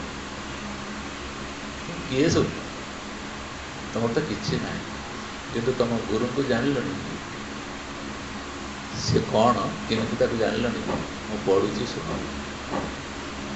कहीकि सी जो सुंदर भाव लिखी मुझे एत चीफ मिनिस्टर गले कहीं गोटे आमको एभलिया बाणी कही न तो ओडियार प्रकृति कौन ओडिशार केमती विनम्रता रहा दरकार सरल सरलता तुम कि भाव बुझुच मूर्ख बोली विचार करना सरलता हूँ सब सौंदर्य जोटा कि ओडिशार लोक मान अच्छे 4टी जिनस लिखिं ये 4टी जिनस मन रख अति कम आम ओडिशा ये हूँ वैभव सेटा को जेहेतु नुआ नुआ मान सब आसर से कथा पूरे देवाई चाहूली जे आमको खरारे ठिया कर तुम भोट नहीं आम खरारे ठिया तुम भोट नहीं आमरी पैसा तुम आणिक आमको बांटापी दब तुम पैसा से नुहे तुम तुम पैतृक संपत्ति से नुह कि तुम आमरी ठार पैसा नब नहीं सारापर आम मामिल कर सरपंच मु अमुके मु समुके कह ये कम नहीं आम सब मरवा आसिक हेलु सत कहवा कौ दिन मरवा मुझे हेली मुझे समय सत कहबी यदि एम डरिकी रोकती केमती हम तेणु से शक्तिटा थी जो कही सारापर मुझे कहली तुम गुरुंर सब बड़ गुणटा कौन कहल देखिए कि तुम संविधान बदल देकी कहला कौन अहिंसाटा रखा नहीं कह अहिंसा शब्दटा संविधान रहू बोली कहला नवीन या बड़ जिनस कहीपर हिंसा शब्दटार अर्थ आम बुझे पर घर थी आगे ये मैला पकईदे ता घर केमती असुविधा हो से विषय चिंता करूँ ये हिंसार अंतर्गत हिंसा शब्दर अर्थटा हूँ जो आम अन्न कुभावना आसीगला हिंसा आरंभ हो तेणु सी केड़ जिनस कहे अहिंसाटा कटा कम संविधान में दि जाए कौ चीफ मिनिस्टर कहला नवकृष्ण चौधरी हरिकृष्ण महता विश्वनाथ दास ना किए कही सब जिन सी लोकटी जो एक कथा ओडिया कही आसू आ न आसू कि सी आमको दिव्यता दूसरी ना ना दिव्यता आड़ देखिए यार सन्थ सुलभ विचार अच्छे से कहली जे लोक को ये ग्रहण कर या भितर सुंदर सुंदर विचार अच्छे किंतु से अन्य मनस्क जहाँ को मुझे केमती सब कौन कौन खावा पीवा आनी खाईदेकी जा कौन कर चिंतार व्यस्त तेणु मुझे देखिए जो जंगल भितर पशि आसिक मुझे ब्रह्मज्ञान आत्मज्ञान जब कहे सी जमी निरर्थक होती भाव जो संसार रहीकि आम आनंद पाइबा चिंता कर संसार को जाली पड़ी ध्वंस करद ये संसार सारांश पाइबार आम कि ना स्वामी जी से पागलों भली धाई चारिआडे कहारी ना क्या भीतर गोटे प्रवेश कर जाए कहारी ना क्या प्रवेश कर जाए आम भर जो मान भर प्रवेश कर भर कौन कौन उपलब्धिटा अच्छी से मैंने कौन हो देखिले आमको लगुच कि आम परिवार ये कौन पाई यही जो दिव्य ज्ञान प्रभाव एम भितर एभली भाव संस्कार आसी जाइए जी कि आम परस्पर को निजर बोली भावना नहीं मो घर तो पशि जाए कि चिंता नहीं जे पशे चोरटा आसला ये भावना आम पाखे ना सी आम घर को आसमको श्रद्धार सहित आम पाखे मिस कर ये गुरुर दिव्यता ना ये विचार करने से पावरफुल से शक्तिशाली जन ना आमको यही प्रकार ज्ञान दे पार ना तेणु सी कह कथा बारंबार जहाँ कर मोर क्लास मुझे जहाँ किसी कर सत्संगटा बजाय रख कहती ना ना स्वामी ताहले सत्संग यदि गुरुत्वपूर्ण न होता था बारंबार तापर गुरुत्व कहीं दौर ना ये गोटे बाणी गोटे शब्द गोटे मुहूर्त भी तो रक्षा कर तो भर दिव्यता कर अति कम ये तो आम स्वीकार करवा ना ना आज आम जीवन में किसी परिवर्तन आसी गुरु कृपार आसना किए आमको यहाँ भरदेला बही पढ़ी पढ़ी यहाँ हो बही पढ़ी पढ़ी से अवस्था को चली ନା ସିଧାସଳଖ ମୁହାଁମୁହିଁ ହେଇସାରିଲା ପରେ ଗୁରୁଠାରୁ ଶୁଣିକି ସେଇଟା ମୋର ପରିବର୍ତ୍ତନ ଘଟିବ। ତେଣୁ ଆତ୍ମମୁଖୀ ହେବା ପାଇଁ ହେଲେ ଗୁରୁମୁଖୀ ଆଜ୍ଞା ହେବା ପାଇଁ ପଡ଼ିବ। ଗୁରୁର ଯେଉଁ ପ୍ରକାର ଐଶ୍ୱରିକ ଗୁଣ ସବୁ ଅଛି ତା ପାଖରେ ନିକଟବର୍ତ୍ତୀ ହେଲେ ସେ ଗୁଣର ଝଲକ ଆମେ ଜାଣିନଥିବା ଆମ ଉପରେ ପ୍ରବେଶ କରିଯିବ। ବୈରାଗ୍ୟ ନାଇଁ ଅନିତ୍ୟ ଜିନିଷ ଆମେ ଶବ୍ଦ ସବୁ କହିଲେ, ଏ ବୈରାଗ୍ୟ ଗୁରୁ ଆମଙ୍କ ଭିତରେ ପୁରେଇଲା ନା କିଏ ଆଣିକି ପୁରେଇଲା? ଐଶ୍ୱରିକ ବିଚାର ସବୁ କିଏ ପୁରେଇଲା ଆଣିକି ଆମକୁ? ଲକ୍ଷ୍ମୀ କହିଲା ମାନେ ଶକ୍ତି, କିଏ ଆଣିକି ସେ ଶକ୍ତିର ସଞ୍ଚାର ଆମ ଭିତରେ କଲା? ଏଇଟା ବିଚାର କର। ପୁଣି କିଏ ଏତେ ସୁନ୍ଦର ଶବ୍ଦ ମଧୁର ଶବ୍ଦ କହିଲା ଯାହାଫଳରେ ଆମ ଭିତରେ କୁହୁକ ଲାଗିଲା ଭଳି ଲାଗିଲା, ବିଭୋରେ ଲୋକ କାନ୍ଦିକି ମୂର୍ଚ୍ଛା ଯାଆନ୍ତି ମୁଁ ଦେଖିଛି। ସେଇ ମୁହୂର୍ତ୍ତରେ ତାଙ୍କ ଜୀବନକୁ ପ୍ରଭାବିତ କରେ। ପରବର୍ତ୍ତୀ ମୁହୂର୍ତ୍ତରେ ପୁଣି ସଂସାର ନଷ୍ଟ କରି ୟାକୁ ବି ଦେଖ। ଏ ପାଖରେ ସଂସାରରେ ଯେଉଁମାନେ ଆତଜାତ ହେଉଛନ୍ତି ସେମାନେ ମଧ୍ୟ କେମିତି ଭୁଲି ଯାଉଛନ୍ତି, ଆମେ ଯେମିତି ଭୁଲି ଯାଉଛନ୍ତି। ଭୁଲିବା କଥା ନୁହେଁ, ସ୍ମରଣୀୟ କରିକି ରଖିବା ପାଇଁ ପଡ଼ିବ। ତେଣୁ ଭରସା କର କାହା ଉପରେ? ସଦ୍ଗୁରୁ କର। କ'ଣ ହେବ ଯେ କେତେ ଋଣା ନେଇ ରୋଗ ଆମର ଆରମ୍ଭ ହେଇଥିଲା ନା ଭଜନ। ଏଇଥିପାଇଁ ଭଜନ କୁହାଯାଏ ଏଇଟା ଗୁରୁମୁଖୀ କରିଦିଏ, ଆତ୍ମମୁଖୀ କରିଦିଏ। ଏଇ ଯେଉଁ ଶବ୍ଦ ଗୁଡ଼ାକ ଦିଆହେଇଛି ସେଇ ସମୟରେ ଆମେ କେଉଁଠି ପହଞ୍ଚିଗଲେ? ଶବ୍ଦ ଗୁଡ଼ା ଯେତେବେଳେ ଆମେ ବୋଲୁଥିଲେ ଏ ଶବ୍ଦ ଗୁଡ଼ା ମୁଁ ଲକ୍ଷ୍ୟ କରୁଥିଲି ଯେ ଭରସା କର, ସଦ୍ଗୁରୁ ଉପରେ ଭରସା କର, ଇଏ ତୋତେ ଆଉ କାନ୍ଦିବା ପାଇଁ ପଡ଼ିବନି। ଆମେ କହିଲୁ କେଉଁଠି ଆମେ କାନ୍ଦୁଛୁ? ତୁମ ଘରେ ଯାଇ କାନ୍ଦୁଛୁ? ଆମ ମୂର୍ଖ ବୁଦ୍ଧି ଆମେ ଚାଲୁ। ଆରେ ସବୁବେଳେ ଯେଉଁ ପର ବିଷୟରେ ଚର୍ଚ୍ଚା କରୁଛ, ପର ଚର୍ଚ୍ଚା କରୁଛ, କାନ୍ଦୁନା ଆଉ କ'ଣ କରୁଛ? କାନ୍ଦିବାର ତମର ପ୍ରଥମ ଲକ୍ଷଣ ହେଉଛି ଏଇ ବିଷୟରେ ଚର୍ଚ୍ଚା କରୁଛ। କାନ୍ଦୁଛ ତମେ, ହସୁଛ କେତେବେଳେ? ଆରେ ଇଏ ଅନିତ୍ୟ ଜିନିଷ ଭିତରେ ନିତ୍ୟ ଜିନିଷଟା ବି ଅଛି, ନିତ୍ୟ ତା ଭିତରେ ଅଛି। ଆ ଭିତରେ ନିତ୍ୟ କ'ଣ ଯେତେବେଳେ ଜାଣିପାରୁଛ ସେତେବେଳେ ତମ ଭିତରେ ଆପେ ଆପେ ଆନନ୍ଦର ଉତ୍ସଟା ପ୍ରକାଶ ପାଉଛି। କୁଆଡ଼େ ଯିବ? ଆନନ୍ଦ ପାଖକୁ ଯିବ ନା ନିରାନନ୍ଦ ପାଖକୁ ଯିବ? ଏଇଥିପାଇଁ ଭରସା କର। ସଦ୍ଗୁରୁ ଖାଲି ଆସିକି ପହଞ୍ଚିବା ନାହିଁ, କୌଣସି ନା କୌଣସି ଉପାୟରେ ଆସିକି ପହଞ୍ଚେ ଏବଂ ତୋତେ କିଛି ସମୟରେ କ'ଣରୁ କ'ଣ କରିଦେଇକି ପଳାଏ। ମିସ୍ମାରିଜିମ୍ କଲା ଭଳିଆ, ଯାଦୁ କଲା ଭଳିଆ ତୋତେ କ'ଣ ତୋ ଭିତରେ କି ପ୍ରକାର କ୍ରିୟା କରିଦିଏ, ତୁ କ'ଣ ହେଇକି କ'ଣ ହେଇଯାଉ ତୁ ଜାଣିଛୁ। ତୋତେ ବି ମୋର ଏତେ ବୟସ ହେଲାଣି, ମୁଁ ପୁରୁଷ ଲୋକଟେ, ମୋତେ କ'ଣ କାନ୍ଦି ପାରିବି? ଆମ ଆଖିରୁ ସବୁ ଲୁହା ଆସିବ। ସ୍ତ୍ରୀ ଲୋକ ଗୁଡ଼ା ଦୁର୍ବଳ, ସେମାନେ କାନ୍ଦିବେ, ଆମେ କାହିଁ କାନ୍ଦିବୁ? କିନ୍ତୁ ମୁଁ ପୁରୁଷ ଲୋକଙ୍କୁ ଦେଖିଛି, IAS ଅଫିସରମାନଙ୍କୁ ଦେଖିଛି, ଯିଏକି ସ୍ୱାମୀଜୀଙ୍କ ପାଖରେ କ୍ଲାସ୍ ନେଇସାରିଲା ପରେ କେମିତି ତାଙ୍କ ପାଦ ତଳେ ମୁଣ୍ଡ ରଖେଇ ଗଡ଼େଇକି କାନ୍ଦନ୍ତି। IAS ଫାଇଏସ୍ର ଗୁରୁତ୍ୱପୂର୍ଣ୍ଣ ମୁଁ ଦେଖିଛି ମୋ ଜୀବନ କାଳରେ ଯେତିକି ସମୟ ଅଛି। କାହିଁ କାନ୍ଦି ପକାନ୍ତି? ନା ଏଇ ଜ୍ଞାନଟା ମୋ ଭିତରଟାକୁ କେମିତି ପରିବର୍ତ୍ତନ କରିଦେଉଛି। ତଥାପି ବି ଆମେ କୃତଜ୍ଞ ନୁହେଁ। ପରିବର୍ତ୍ତନ ଯିଏ କଲା ସେଇଟାକୁ ଆମେ ଧରିବୁ ଜୀବନରେ, ତାକୁ ଛାଡ଼ି ଦେଇକି ଆମେ କଥାବାର୍ତ୍ତା କରୁଛୁ। ମୋତେ ଯିଏ ପରିବର୍ତ୍ତନ ଆଣିଦେଲା ମୋ ଭିତରେ, ମୁଁ ତାକୁ ଆଡ଼ିକି ଧ୍ୟାନ ରଖିବି ନା ନାହିଁ? ତେଣୁ ଏଇଭଳି ଆଖିର ଲୁହକୁ ମୁଁ ଦେଖିଛି। ଏଇଟା କୁମ୍ଭୀର କାନ୍ଦିବା ଭଳି ଅନ୍ୟକୁ ଲାଗିପାରେ, କିନ୍ତୁ ଗୁରୁ ପାଖରେ ଆତ୍ମନିବେଦନ କରିବାର ସେ ରୂପ ମୁଁ ଦେଖିଛି। ଆମ ଆଖିକୁ ବେଳେବେଳେ ଲୁହ ଆସିଯାଇଛି, ଆସିଛି ନା ନାହିଁ? କ'ଣ ପାଇଁ ଆସିଯାଇଛି? କାହିଁ ଆମେ ତ କହିଲା ବେଳକୁ କାହା ଆଖିରେ ଲୁହ ଆସୁନି। ଏଇଥିପାଇଁ ଲୁହ ଆସିଯାଇଛି, ମୋ ଅନ୍ତର ସହିତ ଏକାକାର ହେଇଯାଉଛି। ବୁଝିପାରୁଛନ୍ତି? ସୂକ୍ଷ୍ମ କଥା, ଅନ୍ତର ଭିତରେ ଏକାକାର ହେବା ପାଇଁ ଗୁରୁଠାରୁ ଅଧିକ ଶକ୍ତିଶାଳୀ କେହି ନାହିଁ। ଏଇଥିପାଇଁ ସେ ଅନ୍ତର ଏକଦମ ଗଭୀରତମ ପ୍ରଦେଶକୁ ପ୍ରବେଶ କରିଯାଇପାରେ, ଏକଦମ ଗଭୀର, ଯେଉଁଠି ତୁମ ହଲଚଲ ହେବାର ବାଟ ନାହିଁ। ସେଇ ଗୁରୁଙ୍କ ପ୍ରତି ଆମର ଶ୍ରଦ୍ଧା ପ୍ରେମ ରହିବା କଥା। ତାଙ୍କର ଆଦେଶ ଅନୁସାରେ ସତ୍ସଙ୍ଗ ପ୍ରତି ନିଷ୍ଠା ଏବଂ ସମୁଦାୟ ନିଷ୍ଠା, ଏବଂ ଆମ ଜୀବନରେ ପ୍ରତ୍ୟେକ ମୁହୂର୍ତ୍ତରେ ସେ ଅବସ୍ଥାଟା ଯେମିତି ରହିବ ତାକୁ ଆମେ ଚିନ୍ତନ କରିବା ଦରକାର। ମୁଁ ତ ଆଶ୍ଚର୍ଯ୍ୟ ହେଉଛି, ଗୋଟେ କୋଟେସନ୍ ଦେଖୁଥିଲି, ଏବେ 3700-800 କେମିତି ହେଲାଣି, କେମିତି ସବୁ ଜିନିଷଟା ଗୋଟେ ବାହାରୁଛନ୍ତି। ନିଜେ ତର୍ଜମା କଲା ବେଳକୁ ମୁଁ ଆଶ୍ଚର୍ଯ୍ୟ ହେଉଛି। ଜଣେ ବନ୍ଧୁ ଅଛନ୍ତି, ସେ ଆଜି କହିଲେ ଯେ ଆପଣ ମୋର ଗୁରୁ ହେଇସାରିଲେଣି, ଜାଣିଛନ୍ତି ନା ନାହିଁ? ମୁଁ ଆପଣଙ୍କ ବୟସରେ ବଡ଼। ମୋର କାହିଁକି ନା ଏଇ ଯାହା ସବୁ ଲେଖୁନାହାନ୍ତି, ଇଏ ଲେଖା ସବୁ ତ ଅସମ୍ଭବ କଥା। ଏସବୁ ଯେଉଁଭଳି ଭାବରେ ଆପଣ କହୁଛନ୍ତି, ମୁଁ ଆଜି ତ ଭାବିପାରୁନଥିଲି। ଇଏ କ'ଣ ମୋର ପୈତୃକ ସମ୍ପତ୍ତି? ମୁଁ ଏମିତି ନା ଏଇ ସଂସ୍କାରର ଫଳ, ନା ଏଇ ଜିନିଷ ସବୁ ଆସିଛି। ଇଏ ଯେ ଆମ ଭିତରେ ସମ୍ଭବ ହେଉଛି ମୁଁ ଦେଖୁଛି, ଆଉ କାହା ଭିତରେ କେମିତି ସମ୍ଭବ ହେବନି? କାହିଁକି ତୁମେ ନିଜକୁ ଏତେ ଦୁର୍ବଳ ଅସହାୟ କାହିଁକି ମନେ କରୁଛୁ? ନିଜ ଭିତରେ ସହାୟତା ଆଉ ସମ୍ବଳ ଗୁରୁ ଅଛି, ଏ କଥା କାହିଁକି ଭୁଲି ଯାଉଛି? कहवा पड़े लगुच केमती निज निज प्रचार कर किसी प्रचार नहीं सतर प्रचार कर असुविधा कौन सत्यटा कौ भाव में आत्मप्रकाश करुटार असुविधा कौन तेणु आम जान ना कौ पात्र भितर कौन प्रकाश पाए किए सेवा करने आगे गला किए कहार उपकार करने आगे गला किए कौ बाटे चली जाऊँगी किए कौन खाली पड़ों पछाड़ आ गए शक्ति काम कर सी हूँ गुरु शक्ति गुरुर प्रभाव गुरुर शुभ दृष्टि से दृष्टि फल आम से पाइचु तेणु सत्संग को केवे अवहेला कर से सत्संग जी अच्छी आम जीवन में किसी ना कि उपकार से शांति पाठ कर